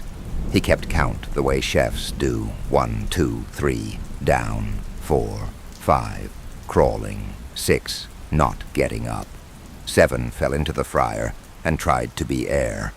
Goram took 9 himself and made 10 forget his name. 11 limped out and would not walk right again. 12, small, mean, a bookkeeper's hands, found the heart at last. Goram sagged to the prep table, palm on wood polished by years, breath a freighted bellows. He laughed once, short as a cleaver's flash, and died with his hand still flat, as if steadying the whole damn city. Mirach buried him like a king it could admit to loving. Mirach buried him like a king it could admit to loving.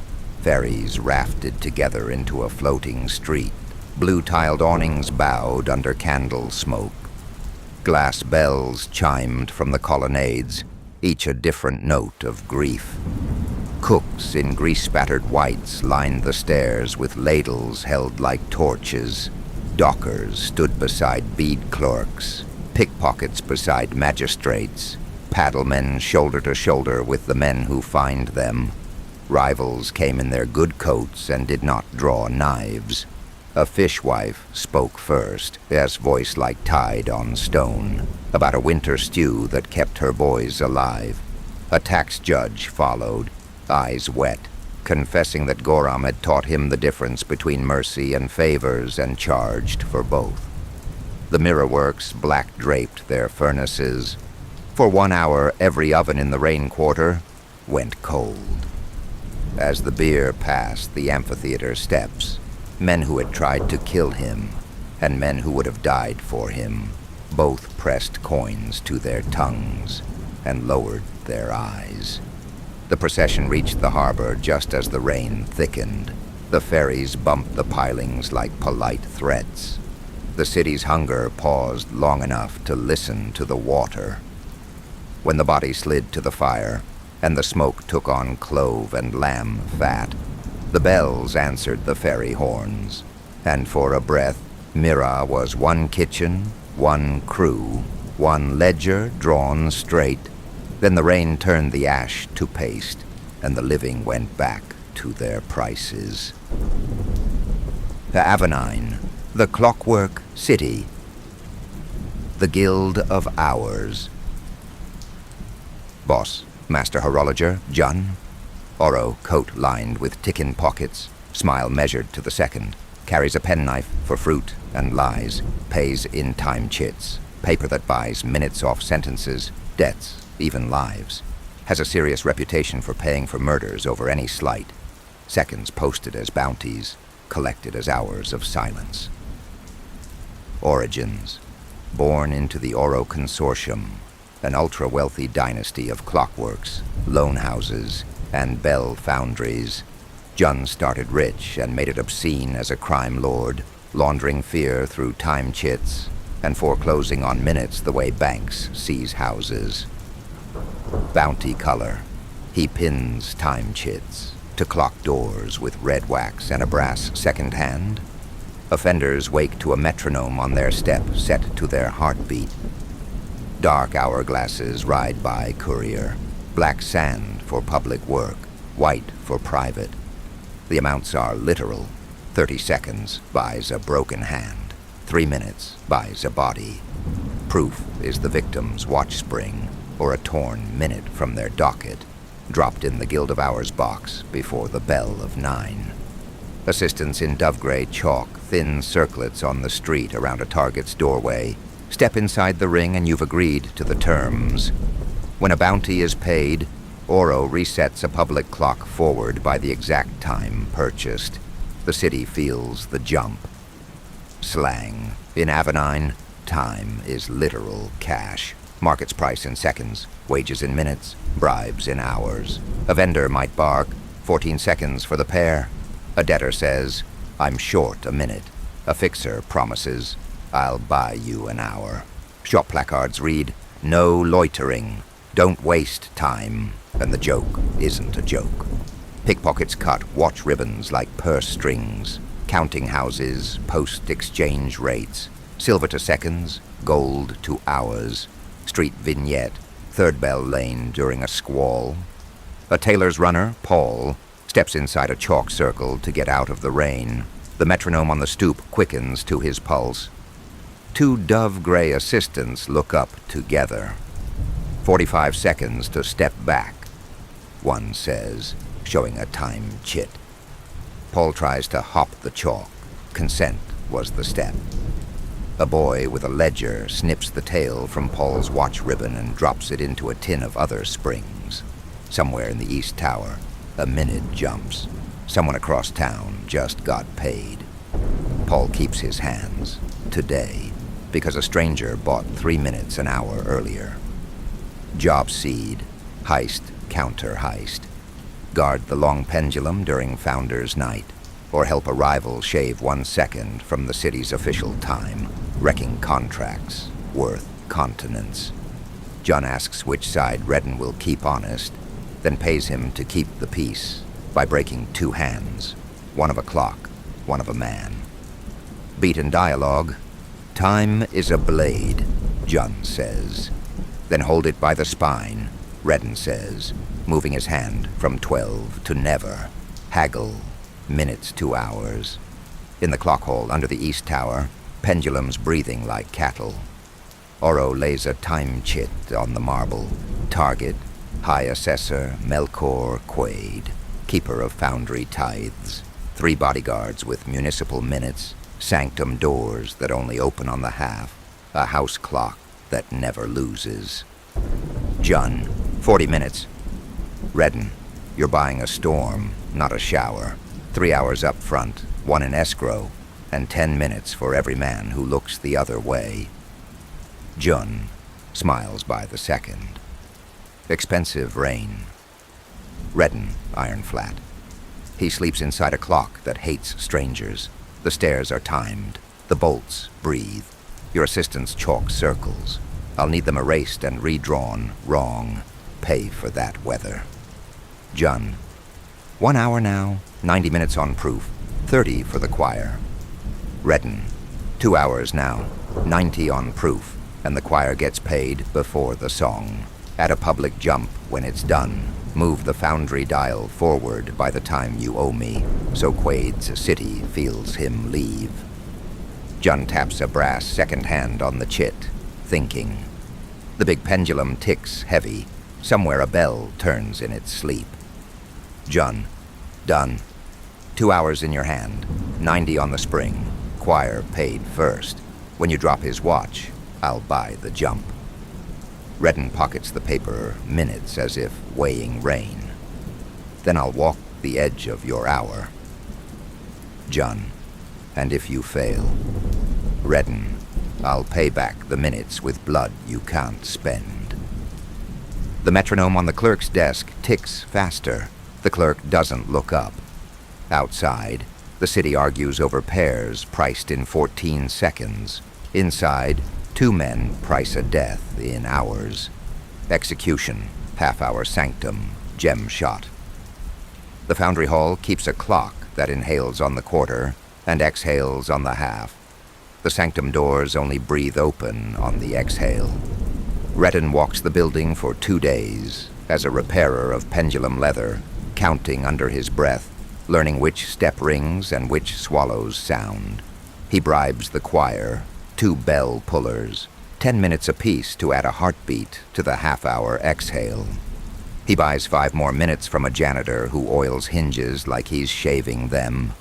Then he ruins the schedule with kindness, helps a clerk lift ledgers up a stair, so the breath of the house shifts 3 ticks. He carries a flintlock gem-shot pistol in a tea tin. The thing is short and heavy, walnut grip rubbed dark by old oaths, barrel cut to handspan, pan clean as a mirror. The charge is ground ruby and rock salt over a pinch of fine powder. No lead to weigh the proof, only glitter that cuts and dissolves like a rumor. He seats the wad with his thumb, priming as he walks, the smell of spent time and sulfur in the back of his throat. Why ruby? Gemload notes. Ruby dust bites. Angular grains cut soft places, then melt clean in brine and blood. Mixed with rock salt, they pull water and drive deeper, leaving little mass for a coroner to weigh. The grain size sieves true, so the pan doesn't cake, and the muzzle doesn't choke. Street use and residue. Ruby pistols are the killing street's favorite. Cheap bricks of grind sold under the counter at apothecaries, easy to pack, easy to teach. The red grit rinses off skin and cloth with brine better than most stones, and common magistrate lies miss it. By morning, the glitter is gone to the drain and rain.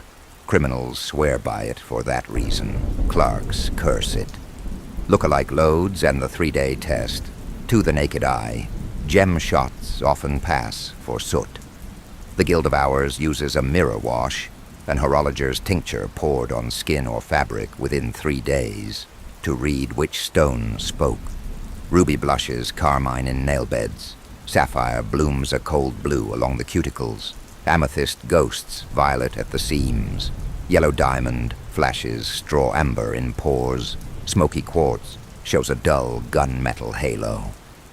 After the 3rd day, the colors refuse to answer, and the proof sleeps, no matter how much solution you pour. Mirror wash test. Street justice. Outside the Guild of Hours kiosk on Brass Key, a clerk in dove gray takes a suspect's cuffs between 2 glass rods and drip feeds mirror wash from a pipette. The crowd leans in. For a breath, nothing. Then the linen at the seam blushes carmine, and the half-moons under the man's nails bloom red. The clerk notes the time, 2 minutes past the bell, and says, mild as weather, "Ruby spoke." The suspect starts to argue. The metronome on the desk answers faster. 2 assistants chalk a thin circle at his feet. He steps back inside it by reflex and realizes, too late, that he's agreed to the terms. Sapphire. He tried blue once on a river job. Target was Harbormaster Leto Vask, a levy thief with 2 posted minutes, and the scout swore, only 1 bodyguard. When Reddan reached the scow house, 6 men stepped out of the tarps. The count had grown like mold. Humidity clumped the polish to plates. Static made it cling, and the pan sugared shut. The frizzen half fell, and the charge hung. The sapphire jammed while rope hooks came. He dropped behind a salt cask, short-loaded a fist of gravel, and fought blind through steam and lantern smoke. A paddle man died with a shout. 2 more limped forever, and Vask took a splintered oar to the jaw instead of the gem he'd bought. Reddan swore off Sapphire, too slick, treacherous under weather, and marked the scout's name for later arithmetic. Postscript. Edrin Pike. Weeks later, a vinegar bar in the basalt arches carried the news the way stone carries heat. Edrin Pike, well-known steel, a man Reddan had worked beside twice, took a home invasion job in the red tile ward. Scout said 2 sleepers and a maid. 5 were inside, a cousin on a cot, twins in a cradle. Pike primed blue to keep the proof light. Humidity sugared the pan. The sapphire clumped, and the flint hissed without fire. He tried to tamp with a spoon handle while the door count learned to shout. They found him in the hallway with the gem load still wet and the pan glued shut. After that, when men said blue, Reddan only shook his head and bought ruby. Amethyst pours pretty, shoots slow. The dust wants a double prime and a wax wafer to hold, which costs seconds he doesn't have in sanctums that breathe on the half. It also leaves a violet stain in cloth that witnesses remember. Yellow diamond, vicious, overpenetrates, and slices the wad so gases vent sideways. Worse, it's dear. 1 load is a week's wages, and fences notice when diamond glitter turns up in wounds. In Oro country, yellow shards are signatures, ruby is quieter, deadly without receipts. He once worked alongside an assassin from the Porcelain Gulf named Sevra Vale, rich as tide, who carried 4 yellow diamond pistols in a crossbody brace, just to be seen. In the harbor city of Kirillon, she'd lay them on the table like cutlery. Reddan told her, iron flat, too dear for work, shines bright, lies loud, not practical. Sevra laughed, rolling a cartridge between lacquered nails. I don't work, Holt, I perform. Years later, in a tea den on the Velvet Steppe. The Velvet Steppe, the Kite Duchess. Boss, Duchess Rasha Vo, hunts bandits with silk kites and piano wire, perfume of snow sage and fresh blood, generosity that ends at her tent flap. Windwork. Morning breaks, green and endless. The steppe combs itself. Billions of blades lie one way, then the other, as if a god were smoothing a pelt. Kite towers lean on guy ropes that sing when the gusts come hard. Felt tents bloom around a sweet water pan, steam of mare's milk and juniper making the air taste clean despite last night's blood. Rasha's pavilion is a tamed sail stitched in vermilion. Her banner pulls like a hooked fish. Reddan walks the rope lanes with resin sugar in a sack and a bell knife that pings when it's true. Boys with borrowed courage grin at him through painted cheek marks. Their mothers pretend not to watch. "Stay behind your door," he tells them, tapping the hide shields he's leaned too deep against the wind. If the sky talks, let the door answer first. The hunt begins as theater. Silk wings clawing altitude, piano wire throats, wagers sung onto ribbons. Then the weather remembers itself. A crosswind knife's left. The Duchess's war kites tilt and the singing changes from bravado to warning. Reddan tastes juniper and rain. He loops a resin weight and throws, not at a kite, but into the seam of air between two lines. The cord hisses, seizes, and a killer's wing pitches into grass instead of a throat. A second wire keens murder. He walks into it with his shield angled so the bite finds iron, not boy. The crowd roars the way markets do when prices fall. Rasha laughs behind her veil, blood bright. "Do you admire me?" she asks when the last kite stutters down, and the wind lets the tents breathe again. "I admire weather," Reddan says. "You're trying to be both." By noon the horizon boils. Dust walls build like cities moving. He drills a caravan through the teeth of it. Storm doors of canvas strung between wagons. Women and old men seated under a litter of shields while he walks the line. Ears on the ropes. Knife ready for any wire that sings wrong. A little girl clutches a kite spool to her chest like a saint. He nudges her hands apart so the string won't cut them when it jumps. "Wrists high," he says, mild as rain. Fog has edges, sand does too. Word reaches the pavilion, an oasis siege at Red Pan. Reddan salts the windward lip so attackers' tongues crack when they shout, spikes their night lines with blackgrass caltrops, and at moonrise walks the elders out between sleeping tents. Moth cloaks dusted in ash, steps in time with the kettle drum so any wakeful ear mistakes them for music. He leaves the kidnapper of a bride walking, and the bride on a mare that remembers his hand. At dusk, two clans insist on honor. He stands between them as an honesty that can kill both. "No gem shot," he says. "Sabers, hymn's length, no second cuts. Cross another string, you pay in finger." The sand glass breathes. Steel happens. Mercy happens faster because the song is short. Night throws a cold worth remembering. The sky is a black bowl full of holes. Heat lightning walks on stilts along the far ridge. Rasha pours snow sage tea and watches him as if he were new weather.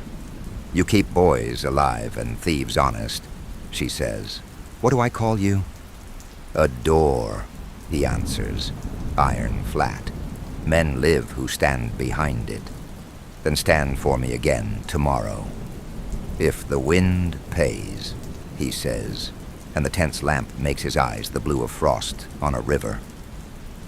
He heard she'd married a pearl baron, killed him quiet, and now sailed his fleetliner gemboat from port to port, under a string of yellow lamps. Reddan only chuckled into his cup. It sounded exactly like her. Quaid sleeps in a room that makes time a moat. 2 municipal guards with minutes on their cuffs, a metronome at the bed, a glass face in the wall so he can watch the city lose and gain. The sanctum door sighs at the half. Reddan arrives at the breath after the breath he purchased. The exhale runs long. The door thinks it is still obeying law when it stays open a blink too far. He is through before the guards have finished agreeing with the clock. One he leaves standing with a wrist turned backward on its hinge. Quiet work, no blood. The other he puts into the metronome so the beat stutters and lies. Quaid is awake by then, hands on the blanket like a man bargaining with a priest he doesn't believe in. Reddan doesn't hurry. He sets the tea tin on the windowsill, opens it as if he's about to pour, and shows the small walnut truth inside. Quaid reaches for a bell pull. Reddan shakes his head once. "You live by halves," he says, voice iron flat. "I brought you whole." The shot is a cough more than thunder. Gem and salt go in at the hollow under the collarbone where rich men forget that they are made of openings. Glass in the wall turns the red to coins and throws them back at the city.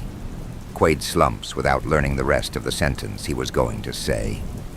Reddan tips the metronome on its side. A beat rolls into silence and stays there. He takes only the proof he named. The watch spring, lifted with a penknife. The minute torn from Quaid's docket. The metronome weight that had learned his pace. On the way out, he resets the doormen's minute hands by one tick, so their report will agree with the lie. In the clock hall, he drops the spring and the torn minute into the guild box before 9. When the payment hits, the East Tower jumps forward by 2 hours and a half breath. In kitchens and counting houses across Avenine, people look up and think, for a second, that they've been robbed. They have. Jonoro smiles to the second. Reddan walks out with glitter in his beard that the rain will take. He thumbs one red spark from his chin just before a lamplighter lifts his eyes, and the man sees only rain. Sable Reef, the smoked pearl port. The sailcloth queen. Boss, Mayera Thole, sailcloth queen. Forearms cross-hatched with rope burns, once a galley slave cook and pressed bedwench aboard the 3-century-old corsair Grief of Years. Oak ribs, tar black, iron knees peened like scars, bottle green cabin panes crazed with salt, worm-bit planking creaking under a bronze bell stamped with the year of the black tide. She opened her captain on the orlop and took the wheel, voice like tar in warm sun, laugh that makes gulls shut up, keeps a ledger of winds, dates, speeds, bodies that went over. Job, insurance and sabotage. A merchant prince wants his own ship lost with proof of piracy. Mayera wants the prince lost and the ship saved.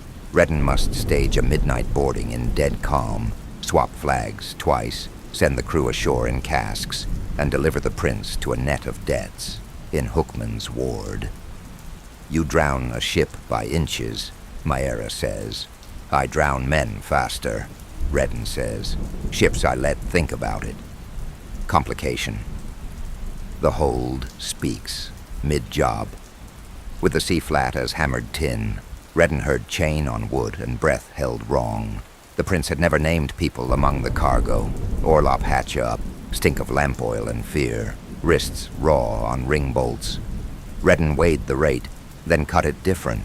He opened irons, packed bodies into freshwater casks, corked them with rope and prayer, and set them adrift for Sable Shoals under Mara's lantern. 1 cask, 2 souls to a crude skiff.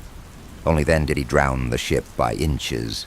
Seacocks wedged, ballast shifted, powder passed to the bilge like a rumor, flags swapped twice for witnesses. Aftermath, who pays? Weeks later, in Hookman's ward, the freed came back in linen and scars. They pooled bead cords, thin coin, and a tin saint bright with thumb grease, and laid it on Nara's blotter. By his ending, their speaker said. Reddan took the purse without blessing. Paper is brave, feet are honest. Deck quiet, we save breath where we can. Dawn after the cask launch, Mera stood by the Year of the Black Tide bell, sleeves rolled, salt in her hair like frost. The last skiff winked lantern once from the shoals. Mera, you made me late. Reddan, I made you fewer ghosts. Mera watched the empty water a breath longer. We don't save people, she said, voice low. We save breath where we can. Reddan, breath spends better than coin. Mera's mouth tugged. Not everywhere. She tapped the bell once, but enough. Dialogue before the ending. Rain needled a blue-tile loggia. The prince stood under a lamp that made him look accounted for. Master Holt, he smiled oily. You were paid to sink a ship, not preach. You didn't say there were wrists in your ledger, Reddan said, mild as a whetstone. Cargo is cargo. Breath isn't. He stepped close enough that the man had to choose between the door and the truth. The prince chose the door with his eyes. You'll ruin trade, the prince hissed. You'll make a habit of mercy. I make a habit of exact, Reddan said. Mercy's just math you forgot. The knife went in quiet, under the rib where men keep their excuses. Reddan held him up until the breath left clean. He set the signet and sealed in a saucer of lamp oil, proof for Nara, and left the rain to count. Flashback. Orlop, taking the Miem, grief of years, tar reek in the ribs, lantern swinging like a slow heartbeat, bilge whispering its old prayers. The grief of years healed 2 points to starboard. The Orlop smelled of oakum and salt pork.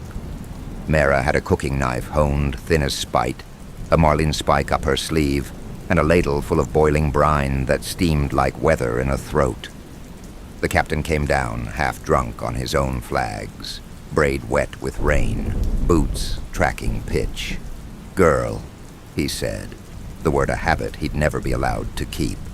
She threw the brine first. Skin blistered, his eyes closed on reflex. The world went small. She stepped into that smallness and put the spike through his hand into the knee of the ship, pinning him to an iron brace older than his father's line. The cleaver found the soft hinge under the ear where men still believe in mercy. Blood ran bright and then behaved, and the bell on the forecastle tolled the next watch, as if counting with her. Above, feet paused on the gratings, the crew hearing a ledger settle. She wiped the blade on his coat, took his whistle, and broke it with her teeth. When the heel eased, she climbed for the light with his keys, and the habit of saying no burned out of her. First night as captain, under her hand. Deck seams paid fresh and black, holy-stoned planks pale as old bone. The figurehead, once a saint, now a face the sea had eaten, glimmered with salt. Copper sheathing along the waterline wore a green beard. Deadeyes creaked, ratlines sang in the wet wind. The futtock shrouds remembered better men and decided to accept her. She stood to leeward of the bronze bell stamped Year of the Black Tide, voice like tar warmed to gold. Articles, she said, and nailed them to the mast with the captain's own knife. Equal shares, double for men who went aloft in weather, death for the man who sold breath for coin. She unlocked the galley chains, handed out hot bread and sweetened tea, like terms of peace, and told the sea, quietly, what it owed her. Reef the foretopsail, brace the main to weather, clap on to the lee braces. Orders went out like stitches. Canvas answered with a living shiver. The binnacle's whale oil lamps steadied. The foxed compass card floated true for the first time in years. She felt the old hull's moods in the soles of her feet, the iron knees tired complaint, the oak ribs pride, and set the wheel a spoke high to steal a breath from the squall.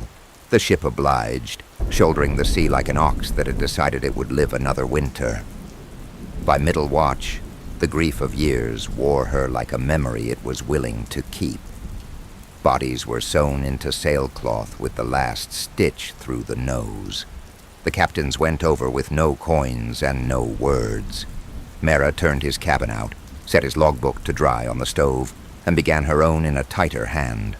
Winds, dates, bodies that went over. At dawn, the bell rang clean. Gulls shut up. The crew looked everywhere but her eyes and stood to their work. That was enough. Selukar, gate of the Alaran Dunes. The Sandfather. Boss, Karek Ben Uru, Sandfather, old as a dune, 125 winters counted on prayer beads, scarlet headcloth, scorpion ink at the throat, earned at 19 when he took a glass scorpion's sting for his sister and walked 2 days to Selukar on bitter mare's milk. The needle set over the scar, skin cured to baked clay, cross-hatched with salt lace, beard white as sifted gypsum braided with blue thread, one eye milked with age, the other bright as bottle glass, wrists roped and thin, hands like rootwood, a jackal-bit ear. Walks with a cane full of dates for children and a blade for their uncles. Hospitality first, vengeance later. His mind is water arithmetic, patient, exact, never forgetting a cup. He has watched caravan tracks drift a mile each generation, wells choke and be dug again, thorn towns, swallowed then reborn at new springs, coins change metal and weight, borders blow like tents, priests learn the old names for wind and then forget them. He tests men by how they pour, and women by how they listen to dust. He forgives slowly and never twice. He says maps are lies you carry, until the dune corrects you. Watertithe, war. The caravan left Selukar under a sky scoured to bone. 20-pack camels, 3 water carts, salt tablets wrapped in felt and stowed like saints. A scribe named Yaril, who could recite the water code from first cup to last. Karek walked the windward side, cane ticking time. Reddan walked the lee, reading the dune's breath. Markers were jawbones wired to thorn stakes. Nights tasted of dates, ash, and old songs. Wind wrote hieroglyphs on the slip faces. Beetles made commas. Once a dust devil stalked them like a priest with a bad sermon. They crossed the Namal drifts by star, and the dead reckoning of men who had forgotten more roads than maps admit. Twice they found a well salted with lie. Once a mirage blinked and showed rope marks. Somebody had dragged water out of air and left the shine as a lure. Mid-journey, while the camels coughed sand and the sirocco gnawed the tents to lace, Karek told Reddan the truth. Those tablets, fakes, he said, dry as a chalk prayer. The real contract is Yarl's breath. Paper is brave, breath is honest. Reddan looked at the scribe's cracked lips and weighed the rate. Major conflict. Knife slip ambush. At knife slip, a slot where salt crust rings hollow over a dry cistern, the rival clans came. Glass teeth with bone hooks, red cistern with scimitar moons, and behind them, the dune witch who called herself Aunt of Thirst, teeth filed, wrists stitched with mirage thread. Her paddlemen dragged mirrors on ropes to break the horizon. Her boys wore sand in their hair like blessings. They sang the well dry and came at a trot that turned to a scream. Reddan had read the ground the night before. He fed the crust with a skin of water and brine until it ate itself to honeycomb. He strung black glass caltrops in the shadow of the jawbone markers, rigged trip lines under the windward lip, and seeded the lee with thornberries, iron barbs dipped in pepper and oil. When the first rank hit, the crust sighed and opened. Men went through to the waist, then to the ribs, then to the teeth of the old cistern. Bone hooks rang like wind chimes. One man clawed for the lip. Reddan put his heel on the wrist and turned until the hand forgot its job, ulna popping like wet twigs, fingers unlacing from the bone. Blood made clay, clay made grips. He worked close, severing hamstrings so the backs of knees opened like torn purses, then throats when they forgot to keep their chins high. A boy rushed with a crescent. Reddan stepped inside, pushed the edge through meat and cartilage until it found spine, then used the body as a door for the next. Karek's moonbowl eye caught a flick, light on wire. Left, he said, and Reddan leaned as a piano wire garrote sang where his neck had been. He wrapped it on his forearm, pulled, and felt the hyoid crack under his knuckles while the wire grooved his skin. The witch walked the crust, as if the desert had signed a contract with her feet. She threw dust that bit like soda ash, and spoke the old words that make tongues heavy. Reddan stepped into her breath and broke the chant with his thumb where the voice hinges, then poured brine between her lips while she clawed at his wrists. Water as weapon, drowning without a river. Pink froth bubbled, nails scored his forearms. The fight left her in a long, bad rattle. Her eyes went coin flat. When she sagged, he laid her under the jawbone marker so the desert would remember who had tried to rename it. Glass teeth broke. Red Cistern rallied and died loud. Camels screamed when the hooks found them. Reddan cut traces and slapped rumps, sending 3 mean beasts into the press. Hooves wrote in men until the sand forgot their names. Yarrell hid behind a wheel and kept counting clauses under his breath like prayers. When a raider reached him, the scribe's voice didn't stop. Reddan's knife did. Quiet is the last sound. After, he took the salt tablets out and shattered them on the jawbone stake so the first wind would erase the lie. "You'll lose the writs," a wounded man rasped. "I kept the contract," Reddan said, touching Yarrell's throat to feel the breath. He set 20 skins in a circle for the wounded, salted the cuts, and burned the dead that wouldn't keep. Karek poured 3 cups, one for the dune, one for the well, one for the names, and said, "When the map disagrees with the step, believe the step." Reddan nodded, wiped his blade in sand until it sang dull, and walked the edge out of knife slip while the wind wrote the story, simpler. Paid. Escalation. 7-day blood. Ledger. Knife slip didn't end it. It only rang a bell. The dunes sent hunters, first the glass teeth again with bone hooks, wrapped in child rags for grip. Then the red cisterns, salt lancers on flea-bit horses. Then strangers, mirrored jackals from the north wearing copper plates that showed you your own fear. Thorn wives with bead veils and gutting knives. 2 hired clockmen from Avenine who tried to price the fight in minutes and died, learning desert time keeps no market hours.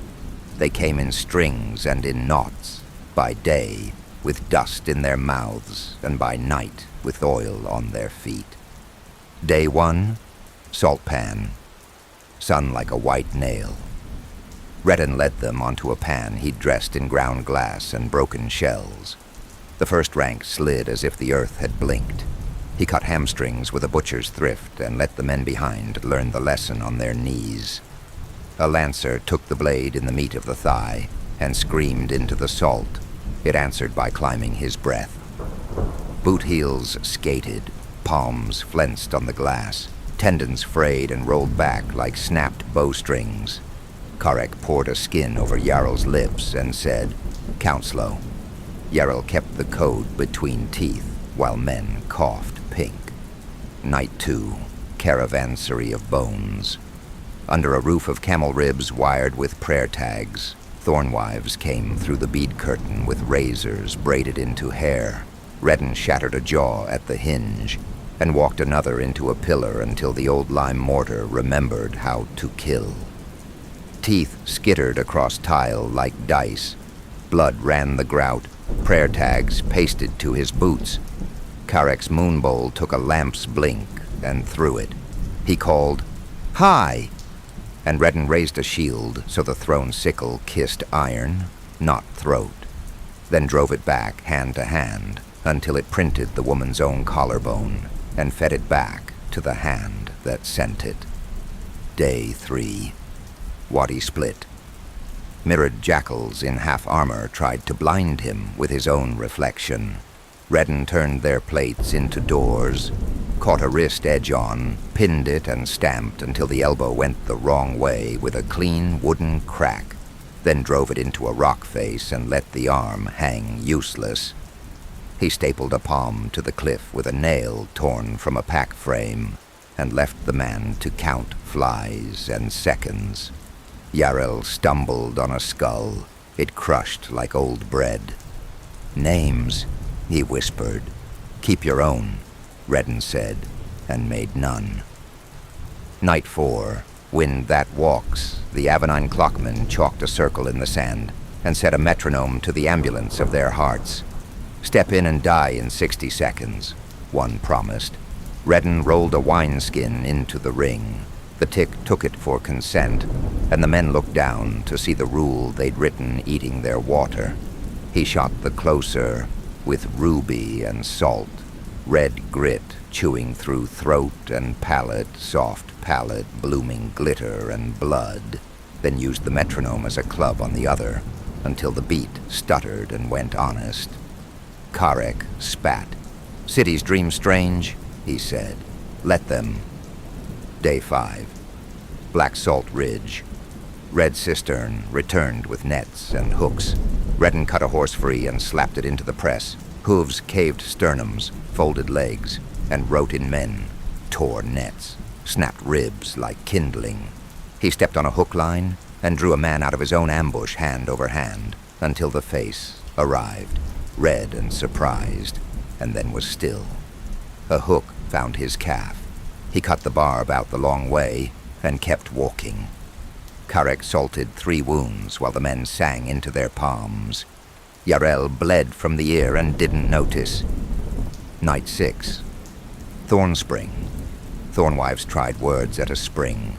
To bind, to blunt, to barter a cup for a name. Reddan traded them silence and work. He took the head of their song and held it under until the bubbles stopped. The rest dropped knives and reached empty. He tied wrists with camel tack and left them to argue with the night. Day 7. Halite Cathedral. The last fight came in a cave of salt blown into spires and windows, air tasting like a wound. The glass-teeth captain wore a crown of wire and a child's shoe on a thong, luck that hadn't worked yet. He charged with a hook like a question. Reddan answered with a tent stake through the tarsals and a shortcut that taught the heart how to count to none. Hot red fanned the salt and turned to a pink crust. The captain's crown rang on stone. The shoe swung still. Behind him, the mirrored jackals saw their own red in the walls and broke. Reddan let them, taking only the ones who remembered to turn back. He fought until the blade went dull, and then with a rock, edges chopping, skulls giving like rotten gourds. Blood made a paste on his palms. Salt took it and kept it. When the wind finally owned the tracks, they set camp under overhang and burned rags that smelled of men. Yarel finished the code, hoarse, and slept with his mouth open like a child. Karek poured 3 cups again. Dune, well, names, and added a 4th for the fools who tried to price water in steel. Reddan washed the knife in sand and let the deserts drop it. "Paid," he said, voice like a gate when it closes. Vignette. Throat mark. 2-line lesson. A Thorntown boy, all eyes and dust, stared at the scorpion ink on Karek's throat. "Is it for killing?" he asked. Karek tilted the water skin, catching a coin of sunlight in his moonbowl eye and letting it spill across the boy's hands. "No," he said. "It's for living." He lifted 2 fingers, like a scale. "First sting I took wasn't mine. First mile I walked wasn't short. Remember the order." The boy nodded like a man signing a fair rate. Only then did Karek let him drink first. River Lantern return. Mother Lantern's marker boss. Sira Lan, Mother Lantern, older now. 2 canal blue thumbnails grown to 3. Abacus of eelbone and shark tooth. Job seed, debt cold. A decade-old shadow. Reddan moved for her finally weighs the full price. She calls it in, escort a shrine, from water to fire, with every paddleman in Lamb's Head wanting a piece. Old debts float. Beat and dialogue. Shadows keep, she says. Only if you starve them, he says. Echo, 2-line lesson, canal version. A green hand on Asa's crew stared at the rope-burn bracelet scar on her wrist, and the scorpion ink at Karek's throat worked into her forearm as a charm. Is that for killing? He asked, nervous in the glare of the glow-urns. Asa didn't look up from the tiller. No, she said. It's for living. She held 2 fingers level, like balancing a beam. First sting I took wasn't mine. First mile I walked wasn't short. Remember the order. The boy nodded, hands easing on the painter. Mother Lantern clicked 1 tooth on the abacus and let the skiff slide into the shrine's wake. Small callback, 2 fingers before the cut.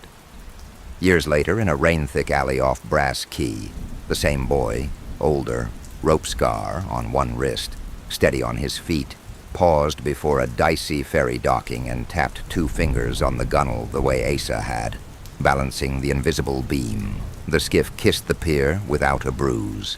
He didn't look back at Reddan. He just made the sign and went to work. St. Tally, Wharf Whisper, the lightning sleeper. A rain hour under the beat arcades, eel smoke in the throat, ledgers talking louder than the bell. Reddan waited while a clerk untied a cord with teeth, and a ferryman told a boy to keep his wrists dry. Somewhere behind the beat curtain, a woman laughed like coins poured wrong. At the shrimp stall, 2 fishwives argued saints and storms. One touched the tin saint to her tongue and said it softer than gossip and truer than law.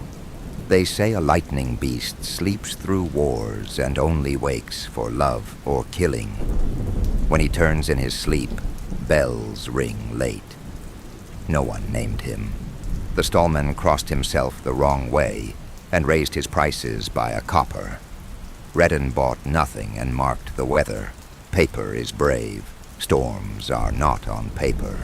Cold Ward Roadhouse, Song of the Teeth, Daughter of Ice Snowwash dripping from cloaks, stews sour with juniper. A carter from the Teeth set his cup down and sang the old verse that makes men look at the door without knowing why. A daughter of ice kissed a storm on a ridge of bone, frost on his beard, fire in her own. Their child walks valleys where banners froze. The Teeth still bow when her shadow goes. The room agreed the Teeth had a queen again in the hidden valleys, kinswoman to the old frost priests, married to weather and nobody else. Reddan said nothing. He warmed his hands and let the song do his remembering. The Red Meridian. Officer's ledger, war paid by the head, that plans far coast, far coin. The Red Meridian campaign paid in stamped ingots, 1 weight for every rival officer named and ended, 2 if the regiment buckled after. Letters of marque hung from tent poles like wet skins. Quartermasters taught men to pronounce escrow. Reddan walked the map with a paymaster who smelled of lime and fear. Names, he said. The man read them like inventory. Captain Mavre, Assessor Major Lynn, Banner Priest Othol. Reddan nodded as if measuring door frames. Night 1, he cut the drum before the song. Took the field sergeant's throat so the beat hissed through a red whistle. Then the quartermaster who kept bread brave, gutting him over his own sacks, so steam and flour turned to paste. Regiments forget how to stand when the counting stops. Night 2, he salted the horse oats and wired the pontoon chains. When the colonel rode to shout, he met his own bridge in the dark and learned to swim in armor. Reddan left the man breathing long enough to learn what weight his name would fetch. By the 7th ingot, the army had a superstition. Officers slept with their boots on and their ledgers under their heads. It didn't help. He worked the edges, mess tents, signal flags, the quiet 3 minutes when watch changes and men are only half real. He put a ruby gem shot into a chaplain's bell, grit and salt shredding tongue, jaw, and him into glittering mud, and let the silence preach. He uncounted a staff council by moving the lantern 2 feet to make shadows lie. He never roared. Quiet is the last sound. In the lull before the push, the campfire rumor circled back, the storm that sleeps. A boatman from the north spat into the ash and said, "Saw a thunder walking in a man once. Woke, laughed, ruined a keep, slept. The teeth still talk to that blood." Men made ward signs and rolled closer to their packs. Reddan took the last name on the list at dawn, on a ridge of red clay slick as truth. The enemy line buckled the way paper does in rain. He brought the proof the contract asked. Signet, tally string, breath measured to none, and set the ingots down one by one until even the paymaster breathed like a man who owned his own hours. "More?" the man asked, voice a jammed hinge. "By weather," Reddan said, turning from the ridge, "or learn to walk without drums." Bounty season, the many-headed purse rates in coin, pain, and minutes. They called it bounty weather. Broadsides pasted to cistern towers and ferry posts, ink still wet, currencies arguing with one another. In St. Tally, a cord clerk sang totals while boys hammered nails through names. Across 3 cities, the prices lined up like teeth. Orisate, Doc Reeve, Tyrell suit, levy thief, 1 bar of black salt and 2 pardons. Mirog, Glass Syndic's comptroller, Ven, acid thrower, 12 stamped panes, and a cart of oil. Avenine, High Assessor Melkor's adjutant, 80 minutes on proof and a public jump. Coalhaven, Baron's breaker. Kos, 1/16 of Seam 9, paid out quarterly. Seluka, Thorn Road, Jackal Captain Ruyar, 30 skins, water true, and rights to the Red Spring. Vellum, the redacted King's envoy, map rights on the Lesser Steppe for 1 winter.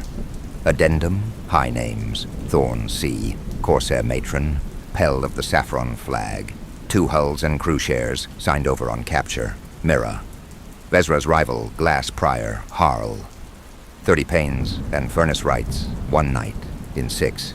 Avenine, Bell Foundry, Auditor Isbet Crane, 1 hour public and 10 minutes private per proof.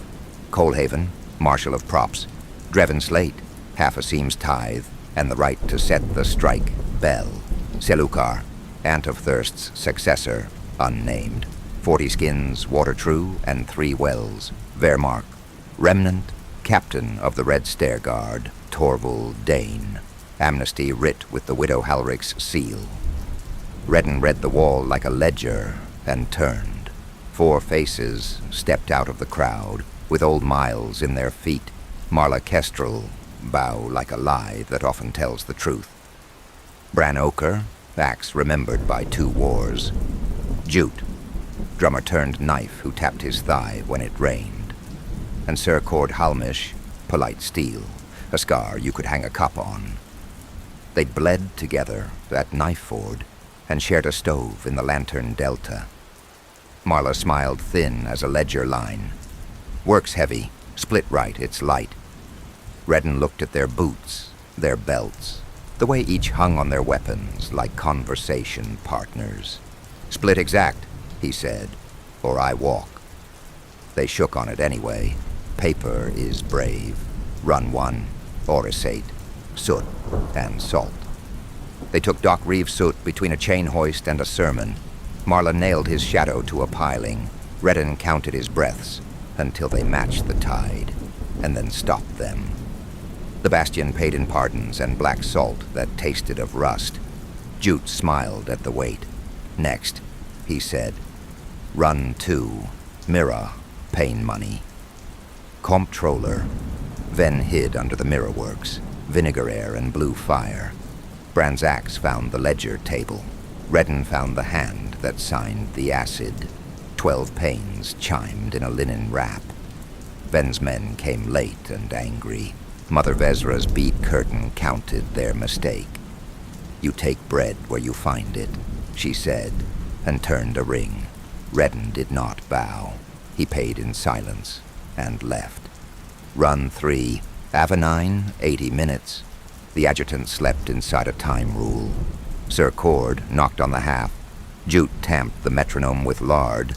Marla killed the lamp with 2 arrows, breathing as one. Reddan took the minute spring and left the wall clock 2 ticks wrong, so the report would lie convincingly. Oro's boy pinned a red chit to a door. The city jumped 80 minutes. Somewhere bread burned. Halfway through the list, the weather changed. The double cross, basalt gullet.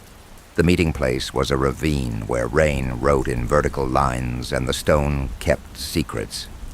Marla came first, Bran next, Jute drumming 2 knuckles to wind himself. Sir Cord, with a priest's apology already on his face. Reddan set the purse on a flat stone. Split exact, he said. Marla's eyes broke left, past him, not at him. The blade came from behind, correct as sunset. Sir Cord's civility turned into steel. Jute's rhythm jumped to killing tempo. Bran's axe rose like a sunrise no one wanted. They had sold him to a second purse, a duke who wanted the bounties to fail, so the market would learn fear again. He moved late and still not last. Cord's thrust took him under the right collar, cracked the 3rd rib, and nicked the lung. Breath turned wet and loud. Marla's arrow punched through the triceps and pinned his sleeve to stone. When he pulled, the fletching left a red rake. Bran's axe bit the scapula and set sparks in his shoulder. Jute came in close, smiling because he thought he was finally on the right side of the sum. Reddan gave Jute the handle of the math first, rammed the knife up under the breastbone, levered, and felt the gristle unzip. The drummer counted on it and stopped. He snapped the arrow against the rock and pushed the head through so it wouldn't fish hook when he moved. Meat parting with a wet rip. Hot down his forearm. He stepped into the axe and let the haft jam on the wall. Brought his elbow down and ground until carpal bones crunched like charcoal. Bran's wrist saying a small truth as the bones went to kindling. Cord came on with apology and point. Reddan met him with the metronome trick, caught the sword in the bow of his elbow, turned it, and made a door out of Cord's own arm. The man chose to live a second more and lost both. Marla ran because her legs always thought faster than her words. He let her, because the ravine wanted one more story. She would sell his death twice before noon, and he would buy it back at dusk. For now he knelt, one hand on the stone to keep the world steady, breath making a wet bell in his chest. He stitched himself crooked, horsehair through skin, salt into the red to make it honest, a strip torn from a dead man's shirt for a bandage. Karek's old counsel came back, believed the step, and he took it, one step, then another, out of the ravine, where rain wrote his name shallow. Closing the ledger, 3 cities, he finished the bounties ugly and alone. Soot's patron tried a rope. Rope burns make poor arguments with men who wear them as bracelets. Ven's cousin brought pains to the wrong door and left without them or breath. The Avenine adjutant's superior lit a candle for himself without knowing. The wax ran red because the window was wrong by 2 ticks. The boards paid, grudging and exact. When he limped into Hookman's ward, Ledger Aunt Nera counted his quiet and not his wounds. Light, she said, moving a bead. Deductions? He asked, voice like a filed hinge. Mess, she said, and charity, and proof of life from a man who swore you were already in the ground. She pushed the purse across, lighter than it should have been, and a second smaller one that was exact. For the ones you finished alone. He put the blood-stained arrowhead on her blotter. For the ones who helped, he said. She glanced once, understood the math, and didn't ask the names. Later on Bonespan, he leaned on a vertebra and coughed salt until the bell in his chest stopped ringing. Downriver, someone posted a new broadside. Prices higher, names meaner, currencies mixed like a fight. Reddan read it without moving his head. Still afloat, a voice said. Evo pen from the rain. Still exact? Still exact, Reddan answered, then pushed off the bone and walked the edge home. Coda, the last name, Marla Kestrel. Ropewalk rain, pitch in the lungs. Marla sold his death to a tax clerk at noon, and to a priest by vespers. The third sale she tried was to Reddan himself in a crowd. Marla, not yet seeing him. Dead twice already, third time's a bargain. Reddan, your math leaks. Her hand went for the bow out of habit. He pinned it to a post with her own arrow, point through palm into furred rope. She made a sound like a match that wouldn't take. Reddan, we shook on exact. You sold me to a second purse. Here's the deduction. He cut the bow hand's 2 outer tendons clean and quick, fingers splaying like a broken fan, work he'd rather not do and did anyway. You'll hold cups, he said, not bows. Marla swallowed the scream because pride is cheaper than stitches. Kill me, she managed. Paid is paid, he answered, and walked her ledger to the door with his eyes. Behind him, the rope walk muttered on, and a clerk tore up a rumor in small, wet pieces. Thanks for venturing into the storm with me. Every tale in this universe, from the shattered kingdoms to the cursed bloodlines, I write myself. All the art, all the visuals, every drop of atmosphere you feel, that's shaped by hand, and pieced together with my passion to create. These stories take a lot of time to make real, so thank you for your patience when the drops take longer than I'd like. If you felt something during this journey, if you got goosebumps, held your breath, or just needed a break from the noise of the real world, do me a solid, like the video, subscribe for more, and share it with a nerdy friend who needs to touch grass, or get scorched by Atlas's lightning. Your support keeps this storm alive.